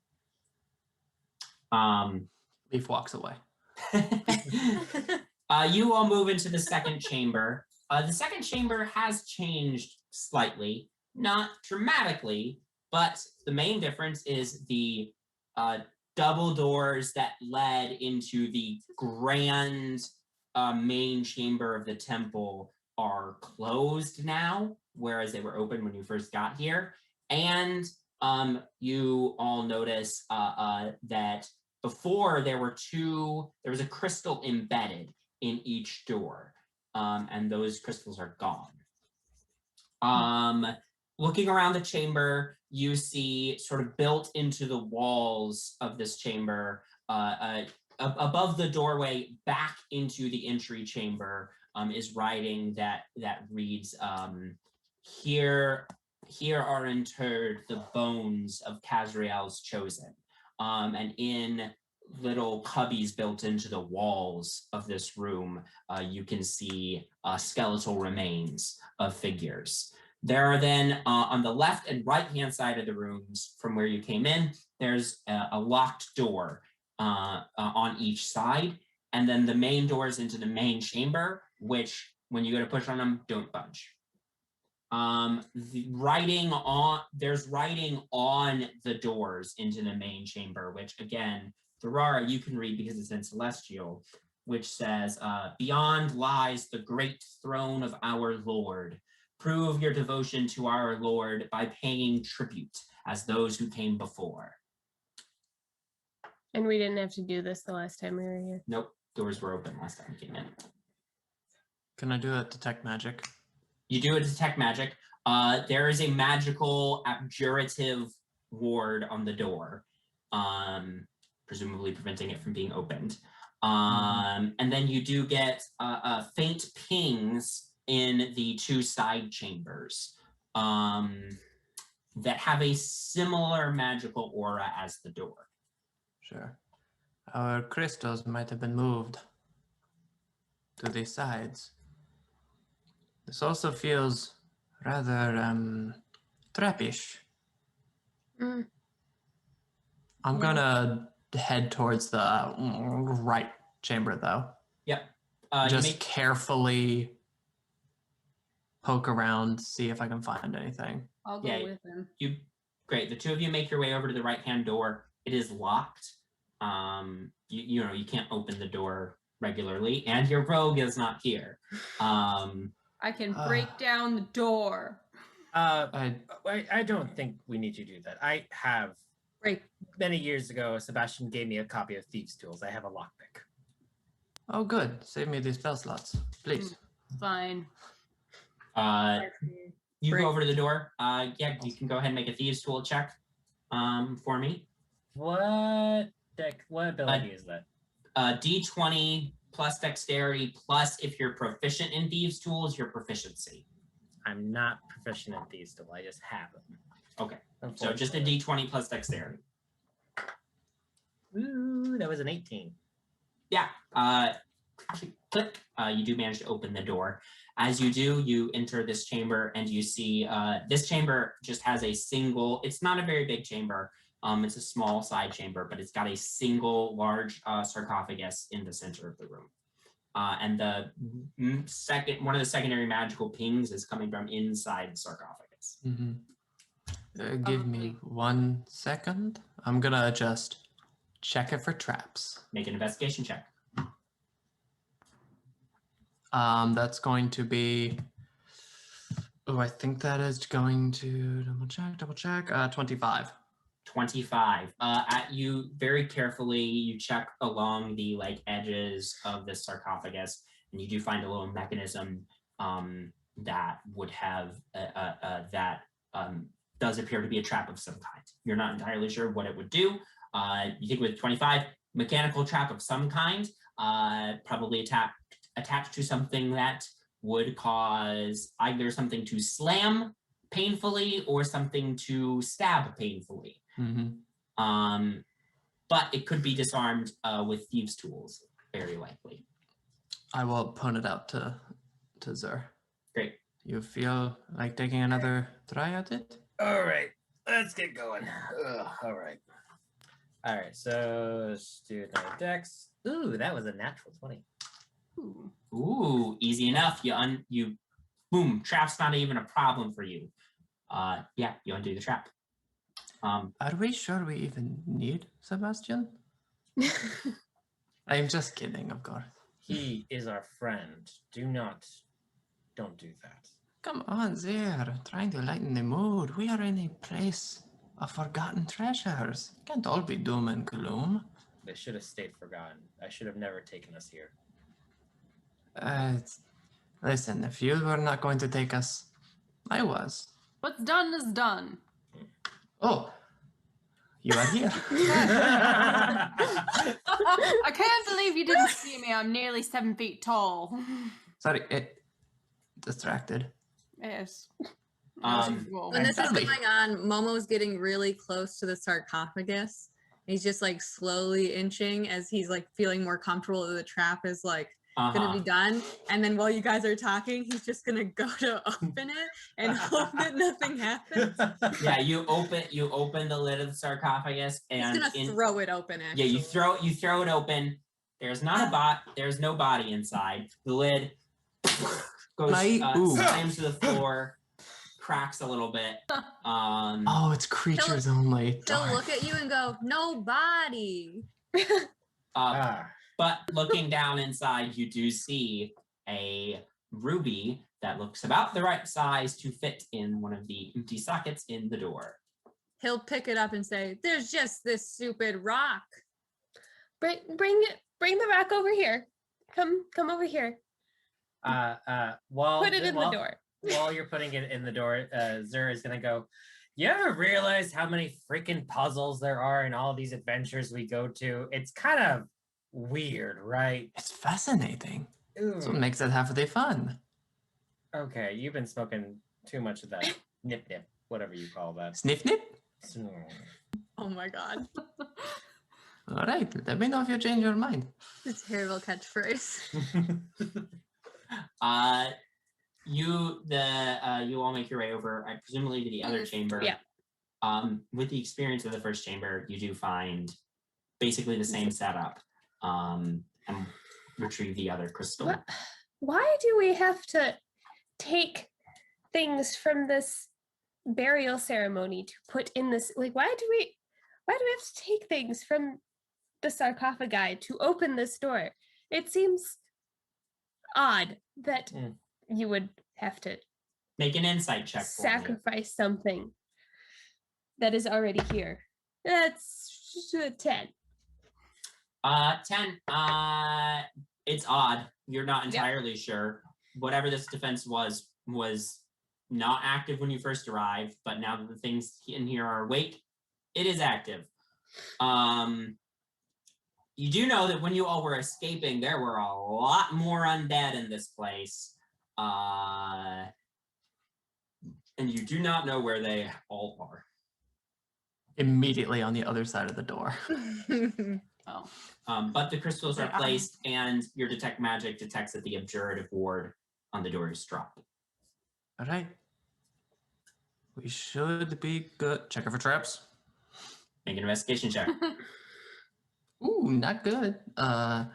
12. You did not locate any traps. You're pretty confident that there's no traps. All right. No traps? Did not find any traps. Probably no traps. No traps. Looks clear. I'm going to open the door. You push open the doors. You find yourselves back in the grand chamber of Kazreal's temple. This 80-foot long by 60-foot wide grand chamber has large pillars supporting the ceiling overhead, which has a vast painting upon it of Kazreal in his glory. Very vain. You see broken, shattered remains of stone benches marching up the middle of the chamber. And you see at the far end of the chamber on a raised dais is a huge, is a very large stone throne upon which sits Kazreal the Fallen, who is awake this time, was not awake when you first came. Do we see the heart? If you'll give me a minute Sorry. to continue describing the scene. Yes, the heart is floating in an orb of magical energy nearby Kazreal. Kazreal is originally a planetar in origin, and so he's very muscular. He's twice Sarfier's height. He's got sort of deep blue skin, large white angel wings that are folded behind him.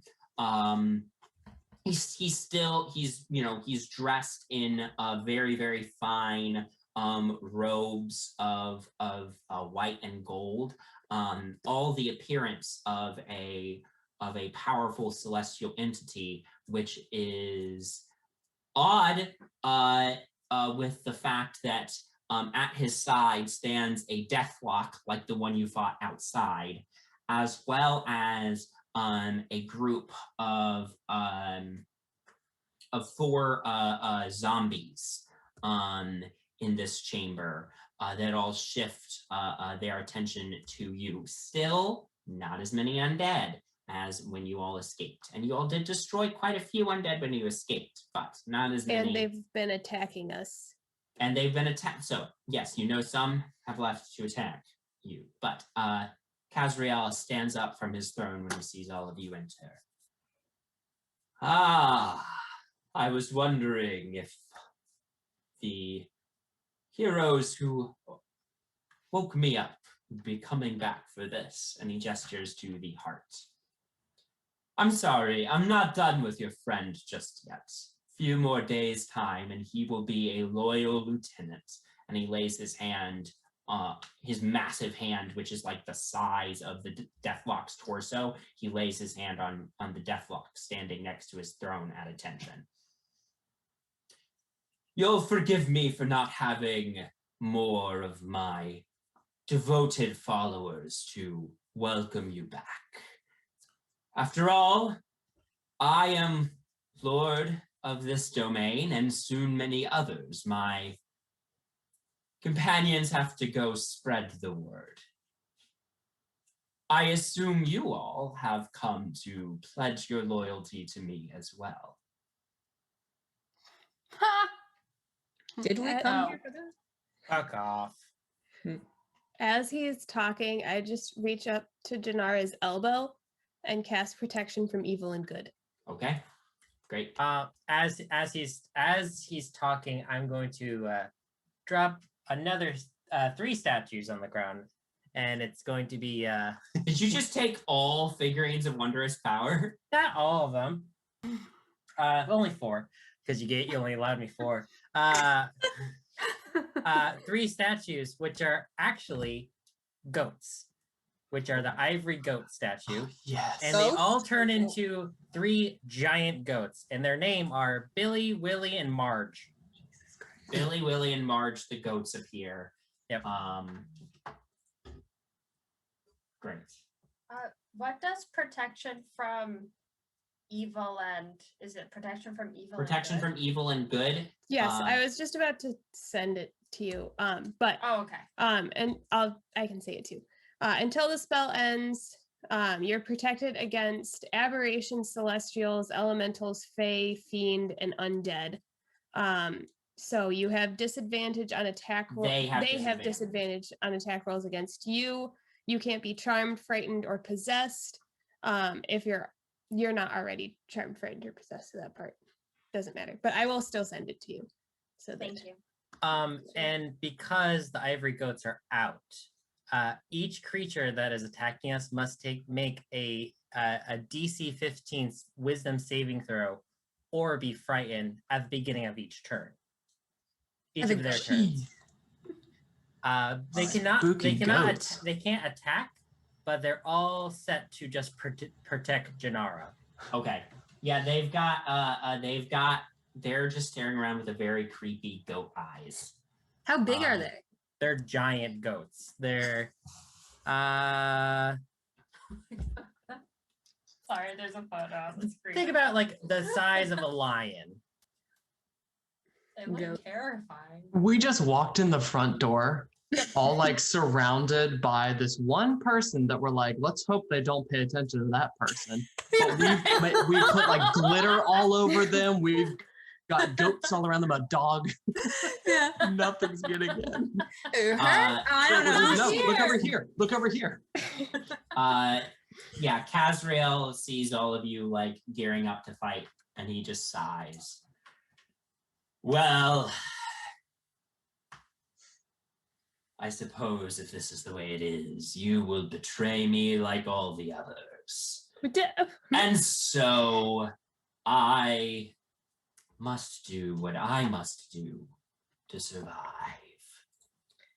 Don't we have to pledge our loyalty to you to betray you? He pulls out his great sword, which is almost as big as him. And I need everybody to roll initiative for me. Yeah. Rick. Woo!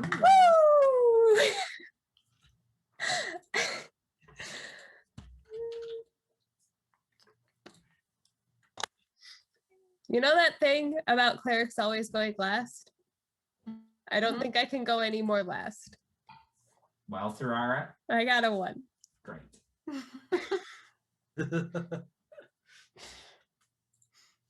Jinarra, 10.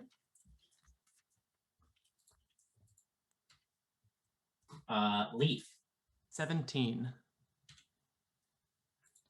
Mo, 11. Sarfir, 23. and Zer. 19. Okay.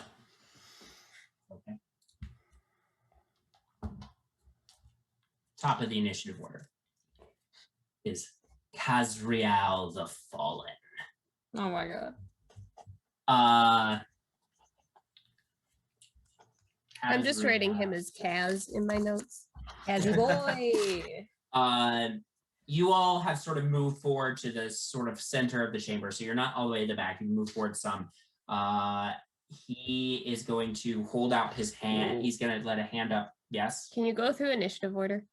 Kazreal is up first, then Sarfir, then Zur, then Leaf, then this Deathwalk,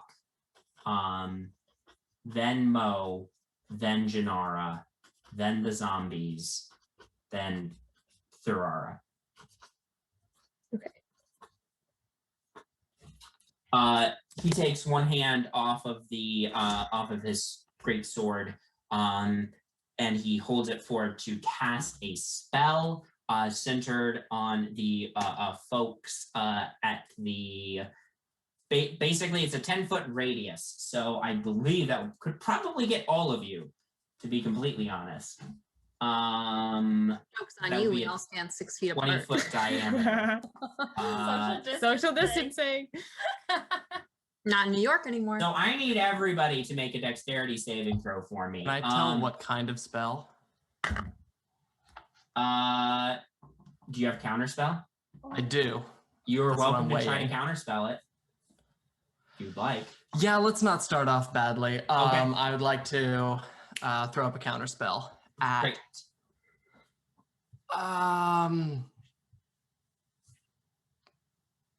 Fourth level. Roll a d20 for me. And add your spell casting modifier. Garbage. 12. Oh wait, how do I do that? You roll a d20 and then you add your spellcasting modifier, which would be your intelligence. Oh yeah, 12. I rolled awfully. Yeah, he casts this spell. You quickly hold out your staff to try to counter it. Your beam of energy shoots out, but hit this flaming blast is too powerful, and it explodes over your heads, and a column of flame rains down on all of you. Jinarra, make your dexterity saving throw at advantage for me, actually. Oh, hallelujah. I would have had to use luck otherwise.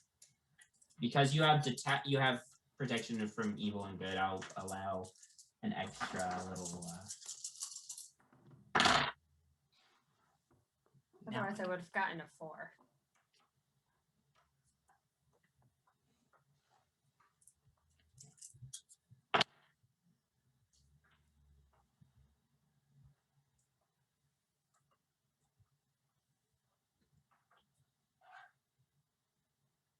Okay. What did everybody get? 16. 16. Okay. 19. 19. Nat 20 for 24. 24. I rolled a 1. A 1. 3. 1. Great. Do you Great. believe I have advantage on dex saving throws? You do. I got a 5, and the other one was a 1. Great. And Jinarra. Listen, get him out of the way now. 15, but if that's not enough, I'll use luck to roll again. So the DC is 20. So far, I think the only person who made it was Leaf. So I had no chance. Son of a- Now I got the nat 20 on my roll. Yeah. You can use a luck point to roll again if you'd like, Jinarra. Don't think I'm gonna get to 20, even if I.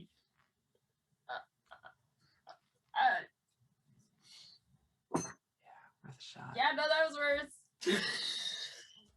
Okay, Don't do that. Everyone who failed takes 32 points of fire damage. I'm Oh, down. Oh, jeez. And Oh wait, that's a spell. So like that, my pets Dead. can't really protect Jinarra from this, can they? No. Or is it like a beam?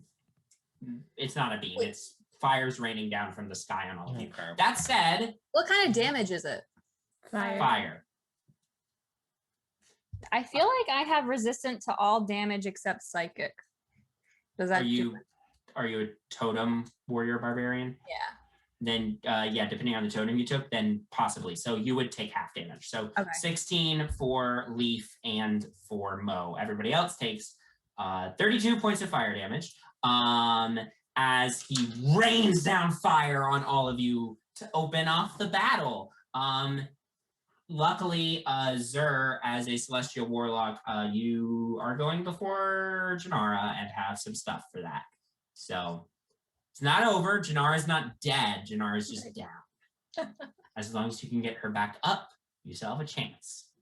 Now, do I have stuff for that? That's a good question. If you're a Pact of Celestial, you do. I will just tell you that you do.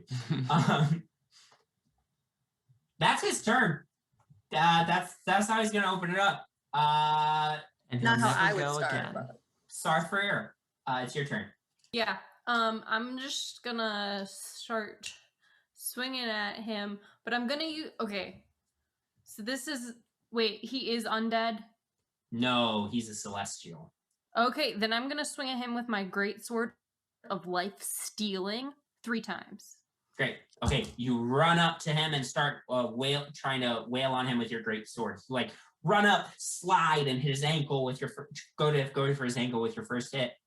Okay, I got a 21. Wait. Yeah, 21. 21 hits. 22 That hits. and a 15, which I don't think that's one. 15 does not hit, but Okay. the other 2 hit.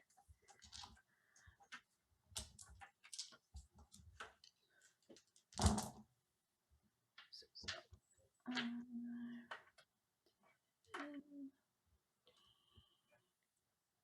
18 points of damage. on Total? that. Yeah. Great. So you run up, you slide, slash his ankle as you come up, hit the back of his leg. As you go for a third strike, his greatsword comes down, catches your greatsword. His greatsword is so huge, you're bound off of it a little bit and stagger backwards. But 2 solid hits. Zur, it's your turn. As my action, I'm going to cast Eldritch Blast all on him. Okay, go for it. Make your attack rolls.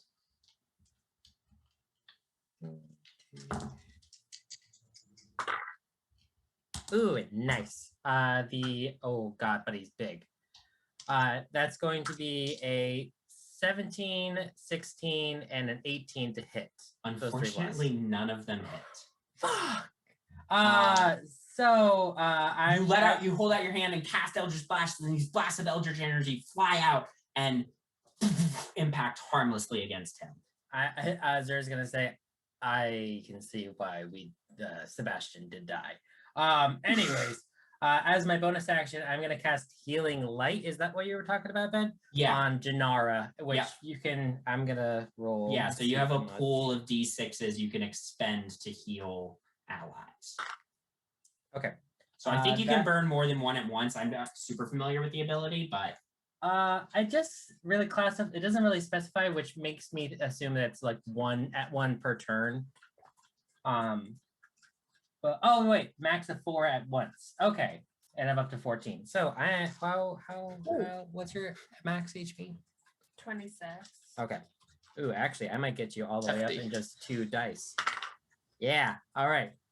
So you're gonna pretty much just go all the way up. That was a 27 because it's 13d6. So Thank you. wow, yeah, you burned a bunch of them. yep. Okay, there we go. Great turn. Wait, Jinarra, you're that's back what, up. 4. You cough and 24. Sorry, Uh, my bad. I was only 4 d6s, and I did 5. okay. Okay, Okay. go on. No, you're good. Yeah, Jinarra, you cough and wake up. You're singed but conscious. Leaf, that's your go. Oh, jeez. Okay. Let me see. So all of his baddies, right? All of his little minions. Mm-hmm. What like formation are they in around him? The Deathlock is kind of like behind him to the right now, and then the baddies are sort of flanking either side of the steps to the dais, and actually 2 of them would have gotten opportunity attacks against Starfear. One was definitely a miss, but the other was possibly a hit. 23. Yeah. Okay, so it lashed out with you with a claw attack, and you took 8 damage. Okay. Is there a way for me to get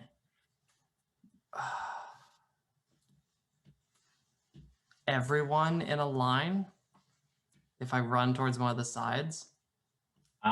You cannot get every single enemy in a Sure. line. I would say you could get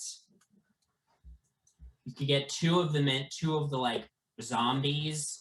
Okay, you could theoretically get all 4 of the zombies in a line, or you could get like one of the zombies and Kazreal, or you could get Kazreal and the Deathlock.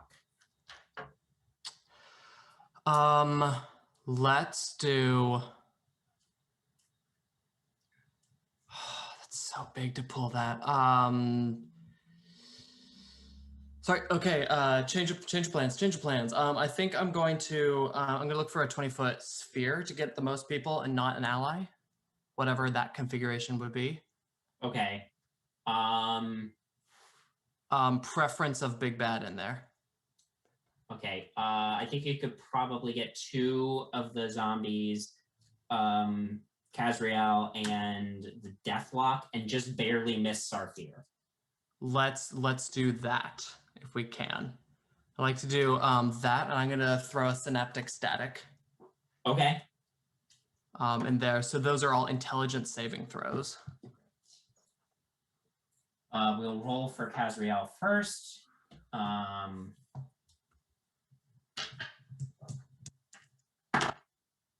The 16. Fail. All right. Deathlock next. That's an 11. And then the zombies. Can the zombies even get it? I don't know if they can even get your DC, but nope. Nope. I will say a creature with an intelligence score of 2 or lower can't be affected by the spell.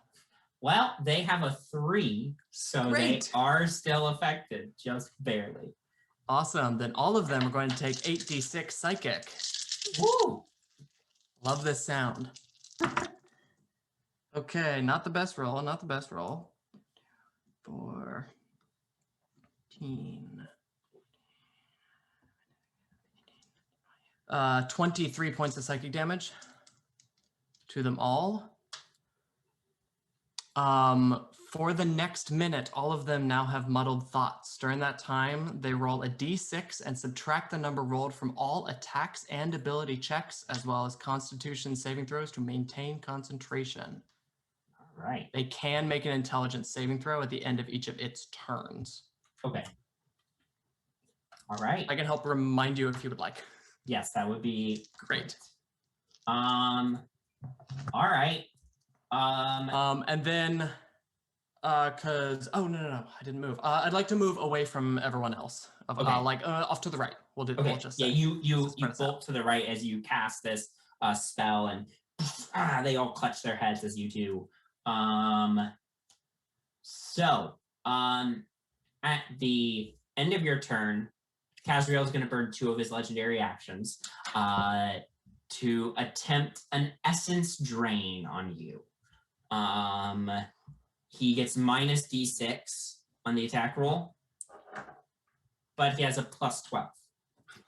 Cool. We love it. That was a natural 1. Hey. He looks towards you running away. He's like, "You annoying cat!" And he casts the spell, and it just sails wide. He can't concentrate with the synaptic static echoing in his head. Excellent. It's the Deathlock's turn. The Deathlock looks over and is going to. What's He's just gonna Eldritch Blast.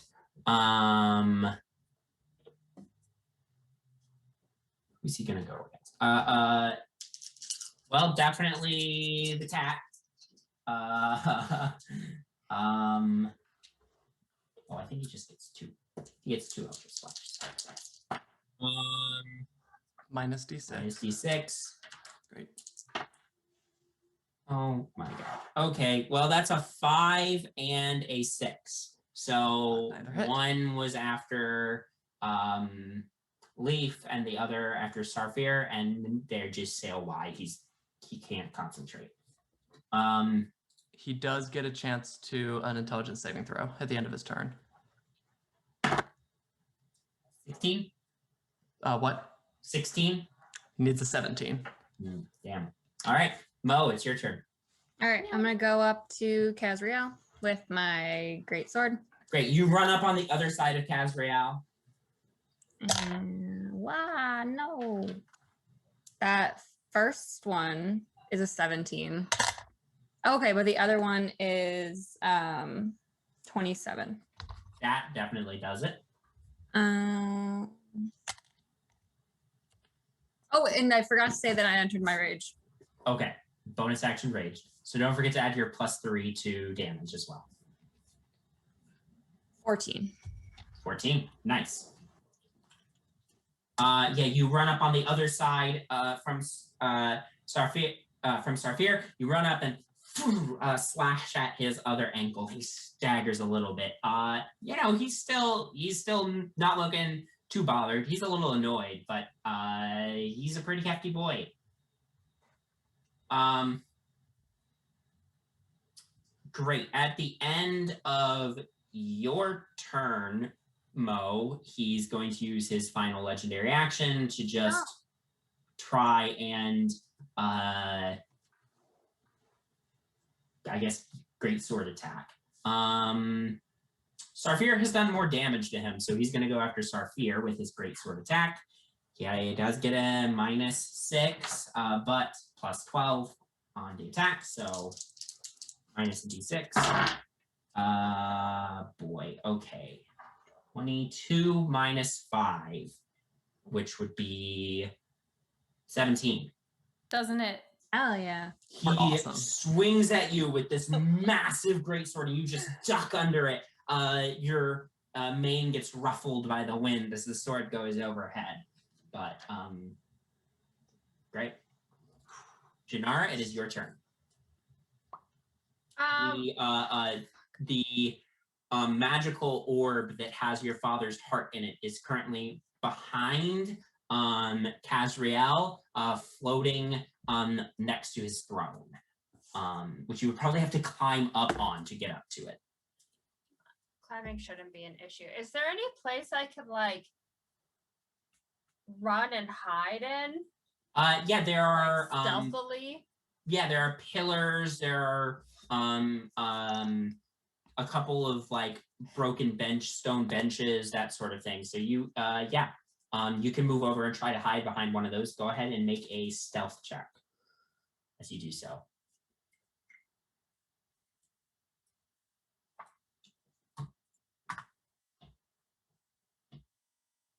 $18. 18. Okay. Yeah, you run over. You duck behind a bench. Are you gonna give a command to what's the dog's name, Sam? Alfred. Alfred. Thank you. Tiny Paws. Alfred Tiny Paws. Do you have a command for Alfred Tiny Paws? I'm trying to be stealthy, so I think I'm going to tell Alfred, like, stay. Oh, actually, before I run, is it cold in the room we're in? Yes. Like, so cold that I need my coat still? You could probably get away with taking it off for a short period of time. Can I, like, take my coat off and try to put it somewhere? So maybe, I don't know, maybe I would, like, be able to trick. What I'll have you do is make a sleight of hand check for me. With disadvantage, because you are using your action to hide, this sleight of hand is in addition to that, so this is like your bonus action to try to do this. All right, it's not gonna work. Okay. I got So 5. you drop your coat as you're running to a hiding spot. But Alfred Tiny Paws would act on your initiative. So if you have an order for him, you can have him do something. I'll just sort of put my coat on him and then run. Okay. So he's gonna try to hide with you. The goats of terror sort of just slowly clip-clop in that general direction. Oh my god. I don't want them to give my position away though. They're under your command. You can tell them to do anything. Stay. Okay, they stay where they're at.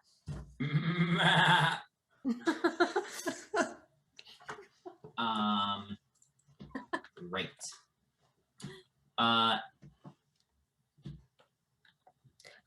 I just remembered protection from evil and good is a concentration spell, and I took damage afterwards, but I did roll a concentration check, which Okay. is a con save. Right? Yeah. And I got a 21. So I think that should be okay.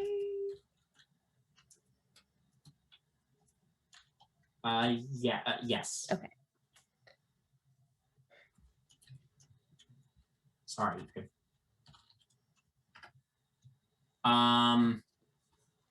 Okay. It is the zombies' turns. They are within the radius of the goats of terror, so I am gonna make wisdom saving throws for them. I should have made the goats go closer. That's okay. Oh well. You do have 3 of them, so any one of them you can send out. Natural 1. Is it 2 of them are minus d6? Do I have that right? Mhm. Oh, you're right. Thanks. Okay, natural 1 for one, natural 20 for another. So 1 is afraid, 1 is definitely not. Then a non-natural 1 for 1 after the minuses, and after the minuses, negative 2, I believe. Could not be more scared. So 3 of them are frightened. 1 of the zombies is fine. So with fear, they can't move closer to the source of their fear, which are the goats, and they have disadvantage while the source of their fear is within eyesight on what they are attempting to do. But the one that's not afraid is going to does not know where Jinarra went, but will run forward towards I would say Mo. It would be the closest one to this one, and attempt to lay into Mo with its claws. First attack, Mo, is a 17. That hits. Okay. And the second attack is a 21. That hits. So you take a total of 14 damage. Is that halved? Halved to 7. Okay. The other ones are going to back away from the goats towards Starfear and Mo as well. But they have disadvantage, but they're still going to try. So one more after Mo. Even with disadvantage, that's a 22. The first one, and a 9 for the second one. So you take 4 halved to 2 additional slashing damage. And then the 2 after Starfear have disadvantage. First one, natural 1. Second one is also a natural 1. Wow. So Your dice love you. My dice love me, guys. So you are good. Those 2 do have a chance to save at the end of their turn. For the 2 zombies. Yes. Intelligence. Yes, intelligence. Sorry, I'm going to be annoying for We'll forever. see how well that goes. It's a 1 and not a natural one, but a modified one, and a 9. So Great. they Well. are still afflicted by synaptic static. That's the zombies' turns. That, of course, means that it is Thorara's turn. Okay. Bringing up the rear. Yep. I've had so much time to prepare what I'm gonna do. Still don't know. Would I know if this fallen celestial being has any kind of resistance to radiant damage? You know that typically Celestials have resistance to radiant damage? You don't know if this one would. Okay. You can certainly try. Yeah. Doesn't seem to be much radiance about it, but yeah. who knows? All right, I'm gonna cast.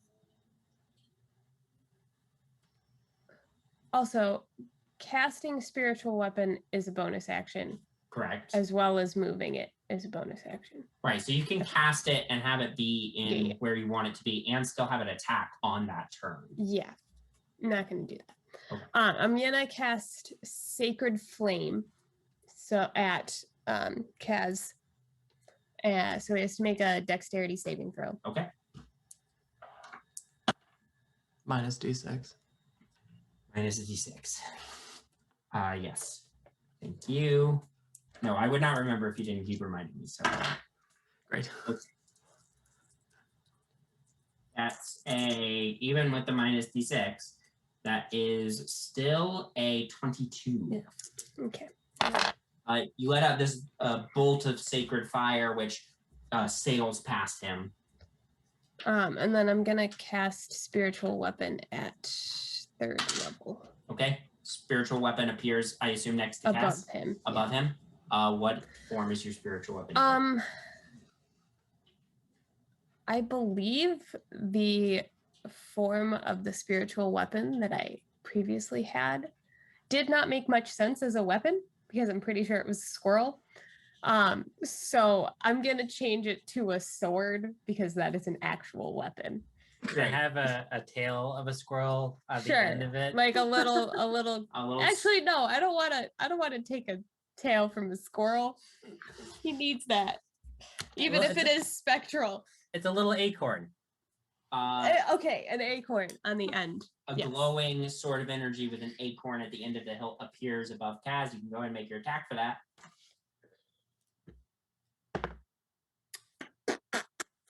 13. Does not do it. The spectral sword goes to slam down on him, and he looks just in time and holds up his great sword and blocks the spiritual weapon attack. Cool. Okay. Great. It is now Kazreal's turn once again. First thing he's going to do is Surrender. use a bonus action. He's going to shout to the Deathlock. Keep your resolve. We will drive out these enemies. And the Deathlock's wounds start to knit closed. Ooh.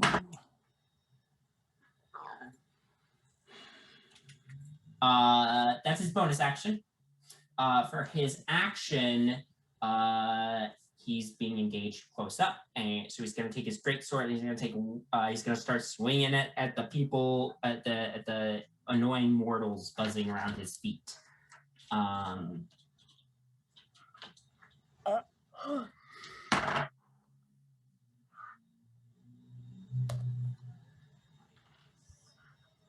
Non-natural 20. I did minus the d6.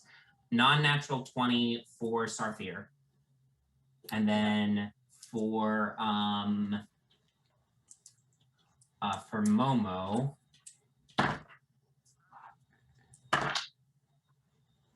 non-natural 20 again. Yeah. Okay, so gonna roll damage first for Sarfir.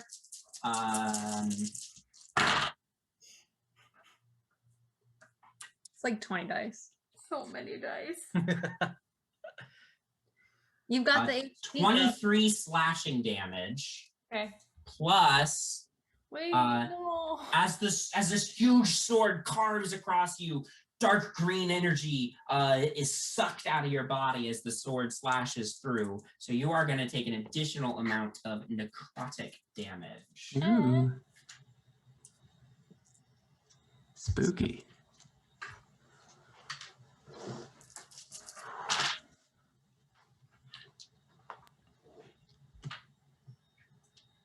$21 necrotic damage. Oh shit, I don't feel very good.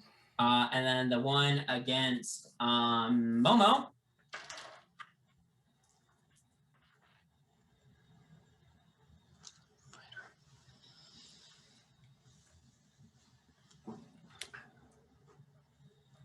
Uh, 25 halved to 13 slashing damage, plus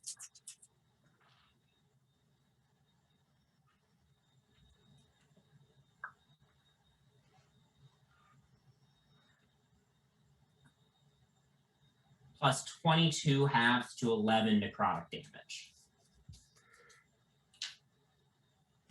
That's action, bonus action. That's going to be his turn. He gets the intelligence save. He gets the intelligence save. Thank you. Minus D6. 15. No, Great. Fail. Good, good, good. that would technically be 11. I forgot to roll a d6. Starfear. Okay. I'm going to again attack with my greatsword of life stealing. Hopefully that works. And I would like to action surge so I can do 6 hits against him. Yes. All right. Go for it. Okay. The rest of us kick back. Okay. So we've got 1 natural 20. Woo! If you get a natural 19, you crit as well because you're a champion. Oh, I do? Yes. Excellent. Then I also have 1 natural 19. That's 2 crits. Okay. Then we have 2 20s. Those hit. Okay. I rolled a 17, so that's going to be 26. That hits. And 18 is the The last. 18 misses, but you still Great. get 5 hits, 2 of which are crits. Okay, the 2 criticals, because I used my life-stealing great sword, he'll take 10 necrotic for each. So 20 necrotic for Okay, those. half to 10 necrotic. He's resistant to necrotic. Okay, and then so do I get 10 temporary hit points or do I get the 20?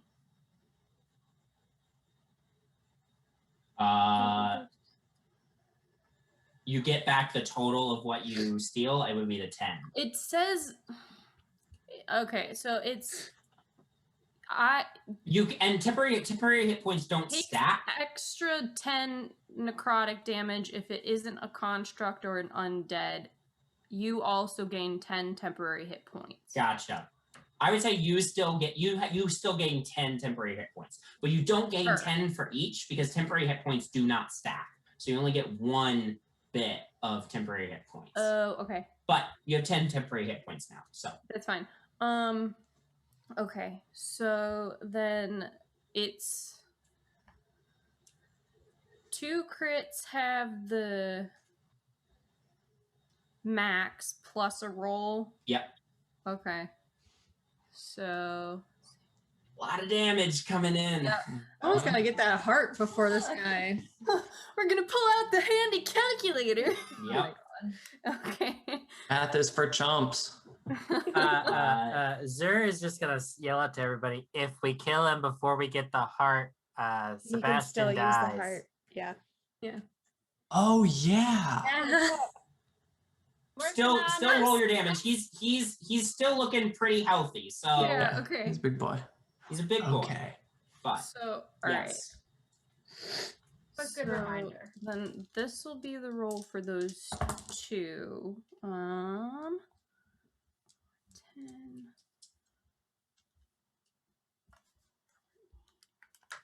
Okay. 48 was the criticals, the 2 critical Two hits. criticals. Okay. Okay. Yeah. And then 3 other hits, right? Yep. Okay. Lost one. I rolled one too many. That's okay then. I don't take the one on the floor. Sorry. So this is.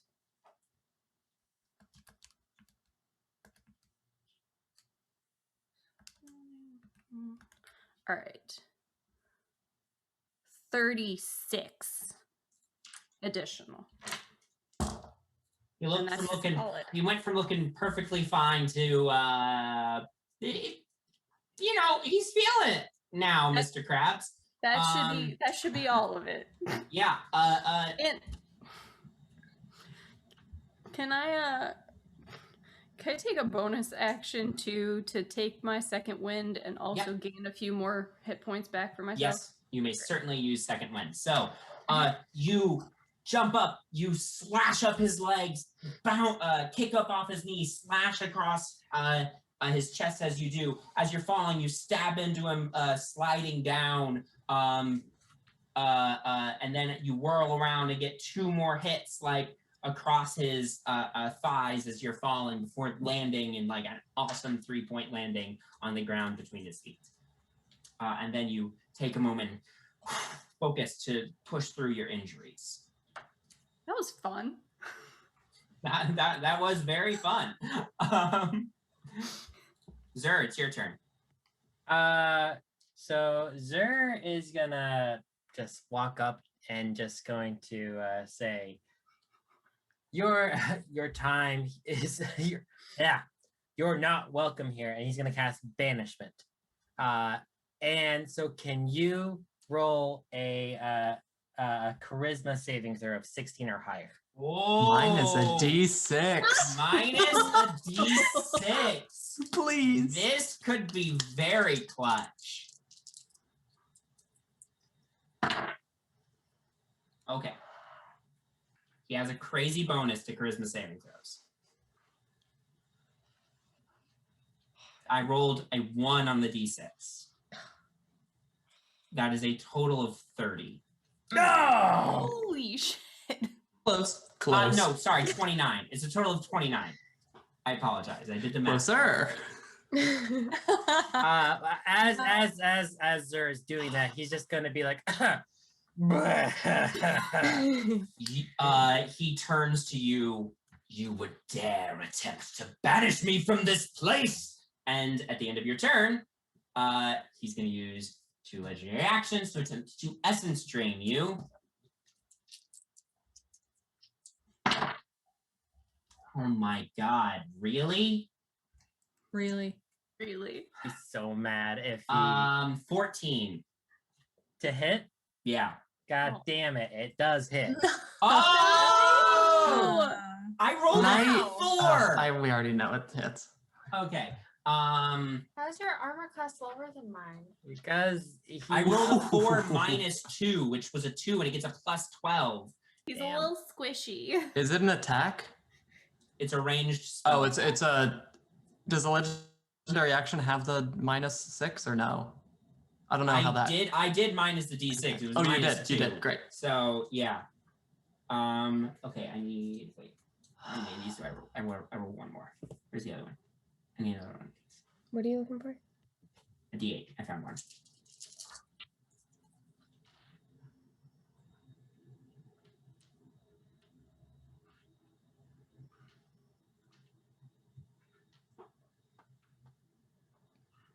You take 17 necrotic damage as a beam of green energy shoots towards you, impacts in the center of your chest, and you feel your life essence getting drained.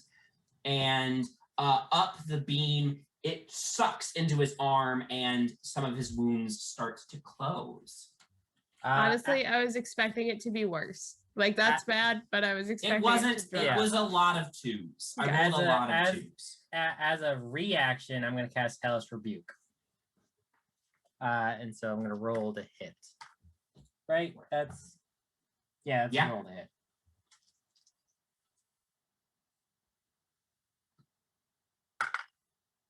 Ooh, and that's what a plus.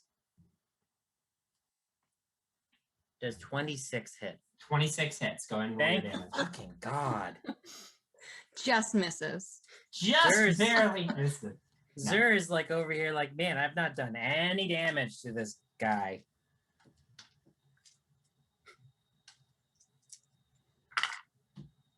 Ooh, that's gonna be 25 flame damage. Nice. That's good. You stagger back from the hit, but then fire damage, fire bursts out of your hand and engulfs his face as you do so. Great. Leaf, it's your turn.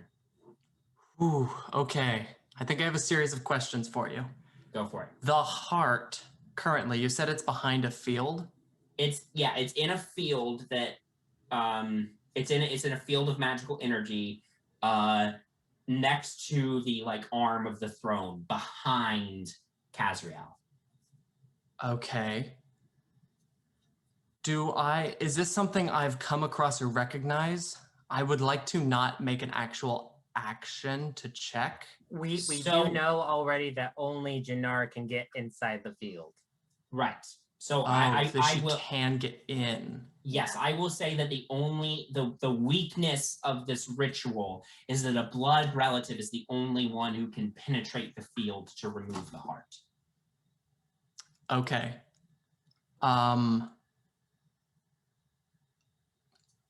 Okay. Then great. I'm going to run over to Jinarra. Do I know where Jinarra is hiding? Based on where Jinarra hid, she would be more hidden from the enemies based on where they are. I think with you would be kind of parallel to her, so I think you would know where she is. Just I look, also- just look I for the re- goats. But I ran as far as I could. Right, so she would be Okay. pretty far away from you at this point, so I don't know that you could close the distance in one round. I can I get have a- 60 feet in a round. Oh, okay. You might be able to then, because you move a little bit over. I went to the right. I don't know which side she went. Let me roll. Yeah, you can make it to her. Because for Okay. theater of the minding, I'll say that with where everybody moved, you can make it to her with your 60 feet of movement. Oh, with my 60? Okay, great. Then I will. That is using my feline agility to double Okay. my movement speed. Okay. So I will move 60 feet, get to Jinarra, and come up to you. I can get you close. You ready to get there right now? Yes. Come with me. I'm gonna grab her. I'm gonna cast Dimension Door.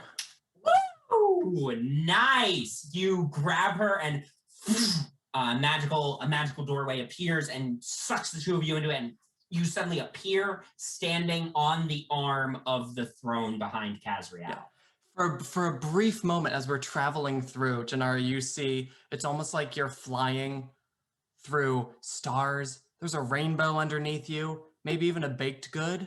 Some weird music is playing. And in a moment, we like make eye contact. And I say, "This is Sniff Nip." Oh my And we're god. suddenly there. Oh my god. You appear catching yourselves on the arm of the throne. I'm gonna check something right now, which is to see if Kazreal noticed. Actually, He got really pissed off. Hey, minus a d6.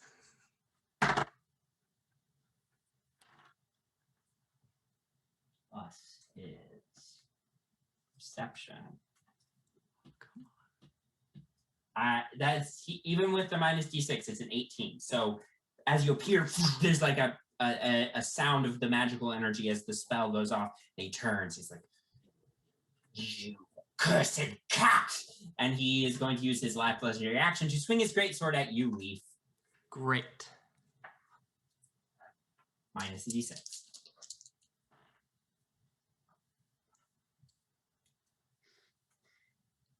$27 to hit. Damn, yeah, that hits. You know what? I can actually roll this on D&D Beyond. I don't have to physically roll it. So close. Okay. 24 slashing damage, 24 slashing. Let me get up to my hit points. All right. as well as 12 necrotic. So a total Necrotic. of 36 damage. How you looking? I'm at half. I'm kind of a bulky wizard. You take this blow painfully across the chest. It's not often you get hit, but you stagger and you hang on. Great. A hairball comes up. Ew. It's now the Deathlock's turn. The Deathlock is going to whirl around, seeing this happen, and is going to fire Eldritch Blasts. Gonna try to focus both Eldritch Blasts on Jinarra. He still has a -d6, I believe. Yes, that one's -d6. Okay. One of them definitely doesn't hit. The other one does with a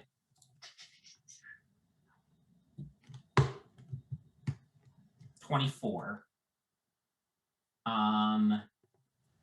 This isn't something I can counterspell, is it? This isn't considered a missile attack, is it? It's not considered a missile attack. It is a spell attack. You Yeah. could counterspell it.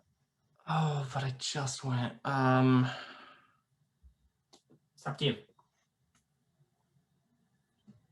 Yeah. I'm gonna counterspell it. I'm gonna give Jinarra a chance to get in. Okay. Yeah. These Eldritch Blasts go flying. One of them goes wide. You counterspell and the Eldritch Blast goes wide and impacts against the back of the throne. I cannot do that again. Go quick. It's Mo's turn. How far away is the Deathlock right next to Kazreal? Yeah, the Deathlock's nearby. Okay. So if I went to hit the Deathlock, would that provoke an opportunity attack from Kazreal? No. Okay, so I'm gonna go after the Deathlock and I'm gonna hit him with my greatsword. That is unnatural 20. That hits. And then that one is, I don't know what that is. 15. Great. So the first one, Yeah, both hit. they what? Both attacks hit.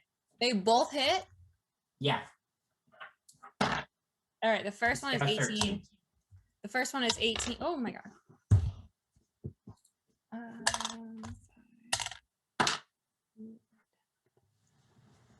I believe the Deathlock did break his synaptic static this time. By the way, he got a 21. Oh, yeah, that'll do it. So That's- how much damage did he take, Mo? 18 and 16. 18 and 16. Pretty solid hits. Yeah, you run up to him and start slashing into this Deathlock to try to just lock down these enemies while Jinarra retrieves the heart. That's the end of your turn. Jinarra, it's your turn. Can I grab the heart? Yes, so you go to reach for the heart. It feels weird, your arms reaching into this barrier. You have to kind of like stretch a little bit to get to it. Because you're sort of overextending yourself over the edge of this throne, I'm gonna have you make a dexterity saving throw to avoid falling off as you do this. Oh, I have good dexterity. What's that? 17? That'll do it. Yeah, you reach forward, balancing.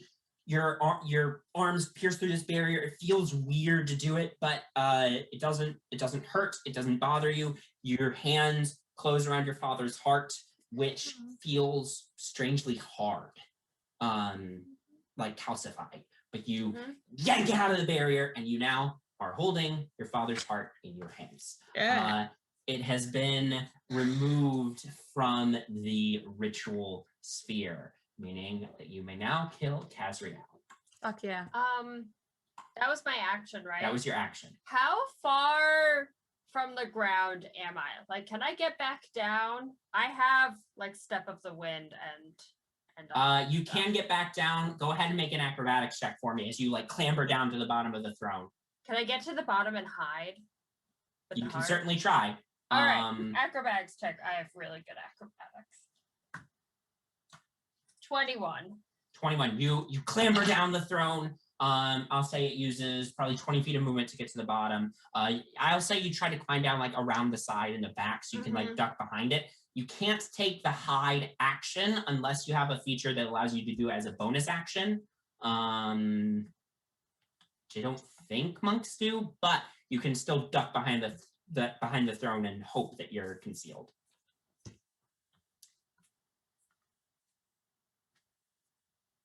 Okay. Okay. These zombies are still here. Forgot. Yeah, them. Hey, Well, they were afraid of the goat the first round. hey, fun fact about the zombies, by the way, just throwing this out there. I did specifically put them in so Jinarra could have something to fight, but y'all have I am trying to be careful for choice. no, you all are playing this very smart. This is exactly how you should have been playing it. But in case Jinarra wanted to fight, To that's what punch these were something. here Well, for. now I have my dad's heart. Now you have your dad's heart. So Get your way out. but these zombies are going to keep going after. They're really stupid. They're going to keep going after what they see as the immediate threat, which are the two great sword wielding warriors right nearby. Oh, Three what of them about the have goats? disadvantage on their attacks. The goats And- are still there. Yeah. What about yeah, the goats? so they have disadvantage because they are afraid. Okay. So first one against Mo, Oh, that is also, not going to hit. the Deathlock would have had disadvantage, right? The Um, Deathlock didn't start within 30 feet of the goat. No, on Jinarra when he did the Eldritch Blast because of protection against evil and good. That's true. So. He technically would have, and I messed that up, so I apologize. But it I did also neither keep hit. It forgetting. neither hit anyway. So no harm, no foul. A second one's not gonna hit. The second one's gonna go. Doesn't hit. Doesn't hit. The two are gonna go. The two going after one of the two going after Starfear does get just a straight roll because he's not afraid. Cool. Okay, so of his two attacks, one was a natural 20. Okay. So that's gonna be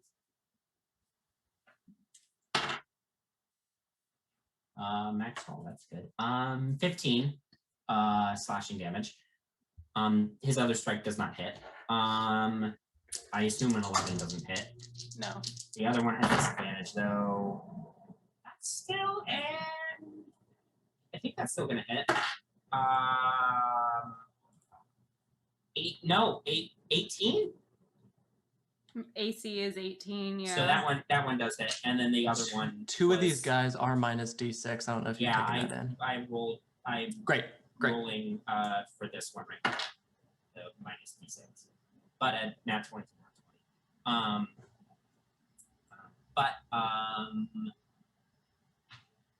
And then a non-natural 20 for the second hit on this one. So that is 9 slashing damage and 4 slashing damage. Okay. Jinarra, that brings it to your turn. Are my friends within a 30-foot radius sphere? Of each other? Yes. Yes. I would like to stand in the middle of that sphere. Okay, so you have to run forward to move right into like Sure. the center of where everything's happening, because everybody's kind of like starting to move in, clustering around Kazreal. But you move up closer so you can get everybody. Yep. I'm gonna cast a mass cure wounds. Nice. Cool. So y'all get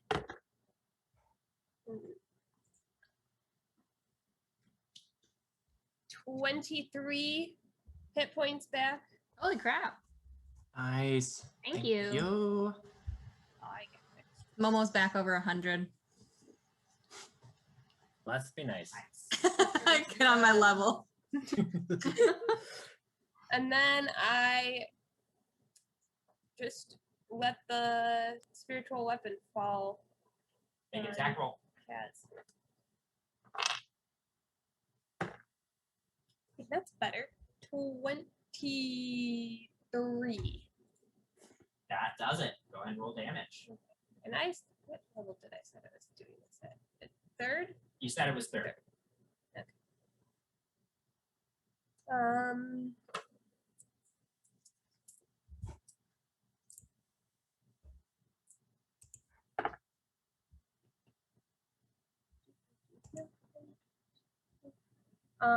That is a 13 points of.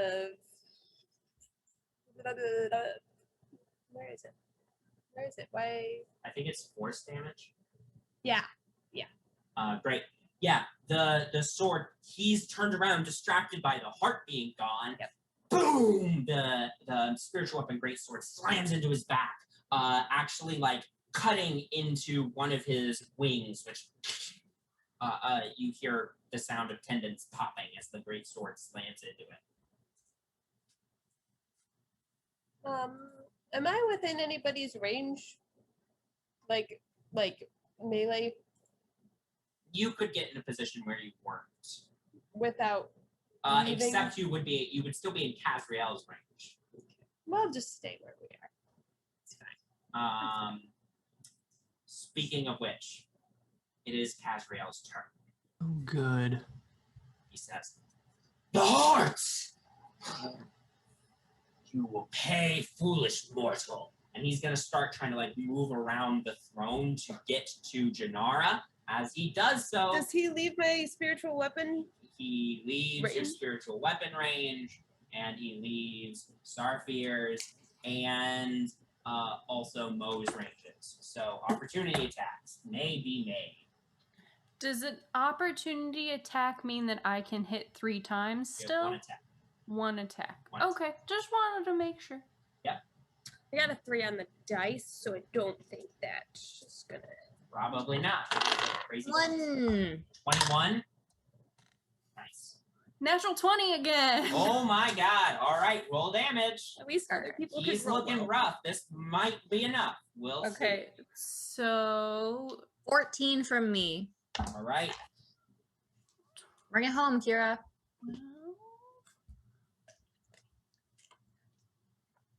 21. Does he have like 1 hit point left or something? I'll allow it. He's dead. Hanging on. Immediately noticing the heart is gone, he goes to chase after Jinarra.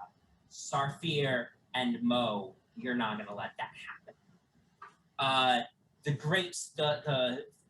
magical greatsword that Jinarra summoned goes to swipe upward again, but he's already moved out of its range as he makes his way to Jinarra's position.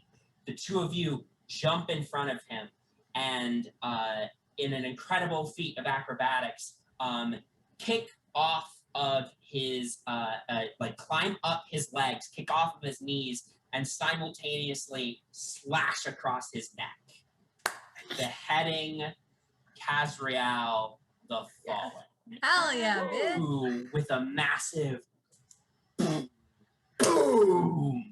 hits the ground, slamming into his throne and cracking it. The undead you've been fighting fall apart into piles of bone and ash as this terrible threat to the lives of everyone in the north and the one who killed your companion Sebastian is vanquished. Yay! Oh yeah. Okie dokie. Who needs some healing? Nah. Uh, I can uh, make Should it we back. take a long rest? Zur is going to say, I don't want this body of a celestial being to get into the wrong hands. So I'm going to banish it again back to its original realm. Yeah, Because- he's dead. He can't resist the banishment. So Yeah. banish the body. We should return back.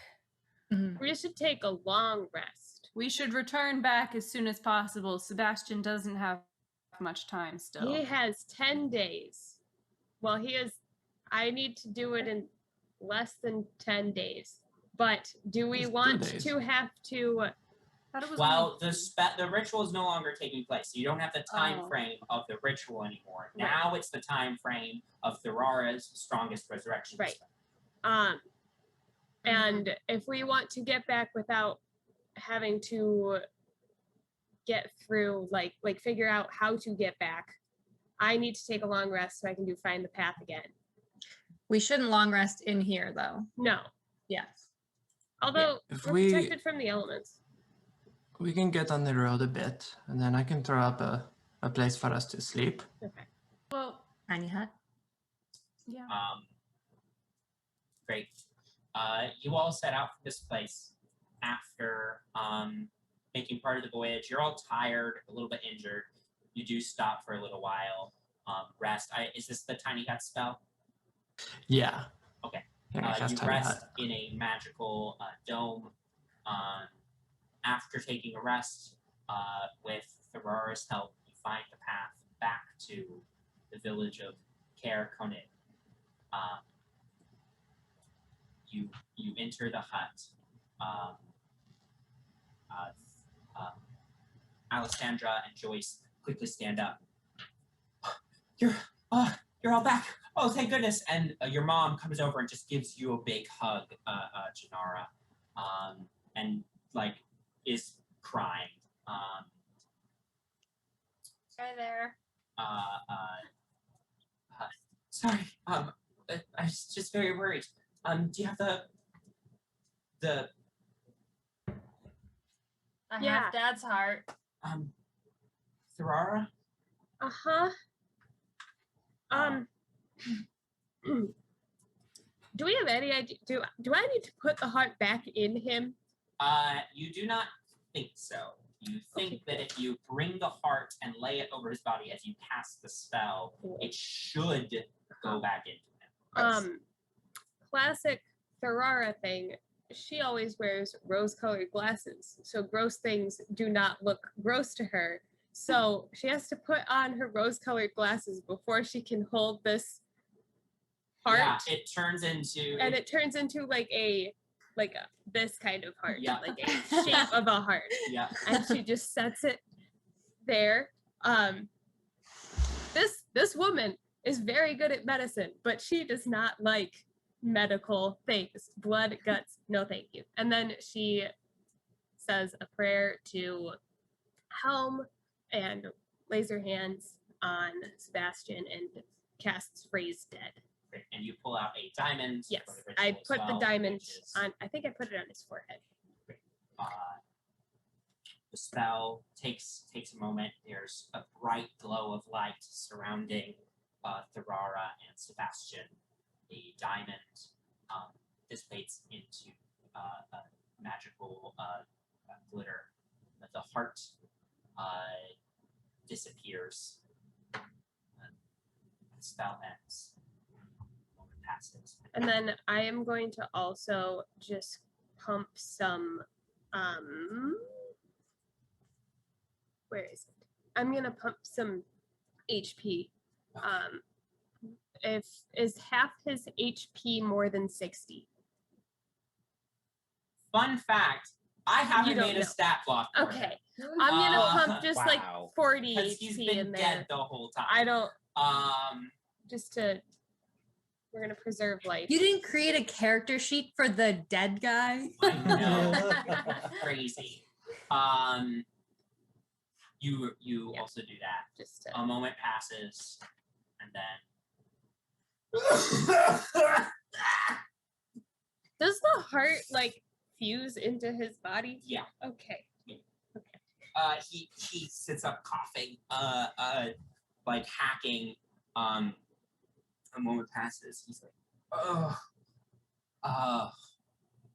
I'm gonna usher everyone back. No, like Thorara, I take a step back so that the first thing Yeah, he he- sees is his family. his eyes aren't. He hasn't opened his eyes yet. He's still like rubbing them. He's like, oh God, Thorara coming back from the brink always sucks, but thank you. He opens his eyes. Alessandra's right there. He smiles at her. She looks so worried. This isn't the first time I've died. And then he looks behind and sees Jinarra! What are you doing here? Saving you. What? Your daughter played a very important role in your resurrection. Oh, that sounds slightly more serious than the previous times I've fallen. How long have I been out? About 4 days. 4 now, I days? think. All right. And your heart, what the thing that we were fighting in that old temple? The big, scary angel guy. Yeah, he just stole your heart. That's not And- great. And not even in the fun way. No. In a good Unless- way. Jinarra got it back. We could have not Yes. done it without her. Did a fantastic job. I'm so proud of her. She's quite the Well. warrior. Climbed. That's incredible. Jinarra, thank you.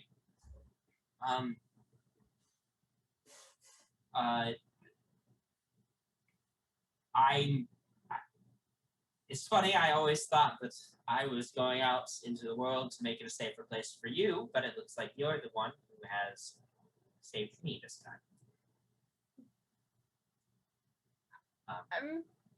Yeah. Maybe Wait. right once in a while. That'd be good. Could the rest of you give us a moment? A moment with my family. Okay. Of course. Sure. So the rest of you step outside. He stands up weakly because coming back from the dead is a Fun. draining experience. He's very, very tired. But he comes over to you, Jinarra. He puts a hand on your shoulder and says, I don't totally have a full grasp on what has transpired. I'm sure I will learn in time. But thank you. Really, I know. I know I haven't been as present as I probably should have been. I know neither of us have been as present. You you're a fine young woman, and it sounds like you're a very strong young woman. And I'm proud. And thank you. You're welcome. But it would be nice to know if you were like dead or alive once in a while instead of you and mom just, disappearing for long lengths of time and not telling me. Yes, your mother and I should probably do better about keeping in touch. We'll try.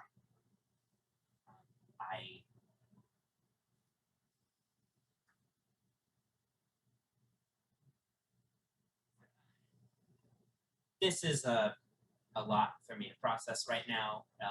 I have died before in these, but usually it's not a big deal. Theraru is a pretty good cleric. She can just pop you back up. So long as she has the necessary spell components. But as I said, this sounds like it's slightly more involved. That's a lot to process. But seeing you here, I should do that. Your mother and I should both. Yeah, you should. We will strive to do that.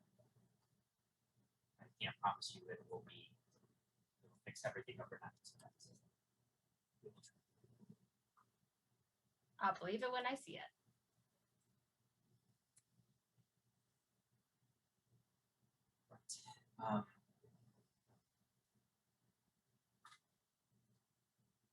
He doesn't really know what to say at that point. He's barely able to stay at his feet.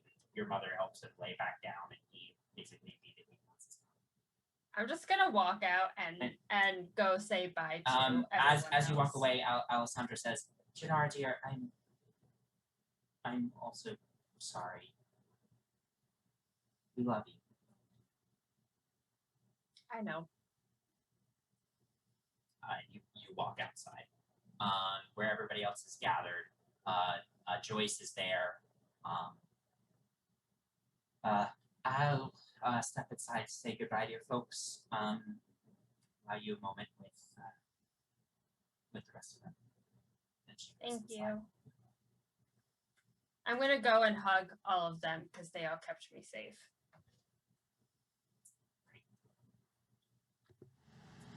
During our hug, I'm gonna lean forward and say, check in your left pocket. I gave you some sniff nip for the road. Jinarra's gonna get back to Waterdeep, and all the Tabaxians are just gonna start following. Yep. I'll just leave it in my pocket.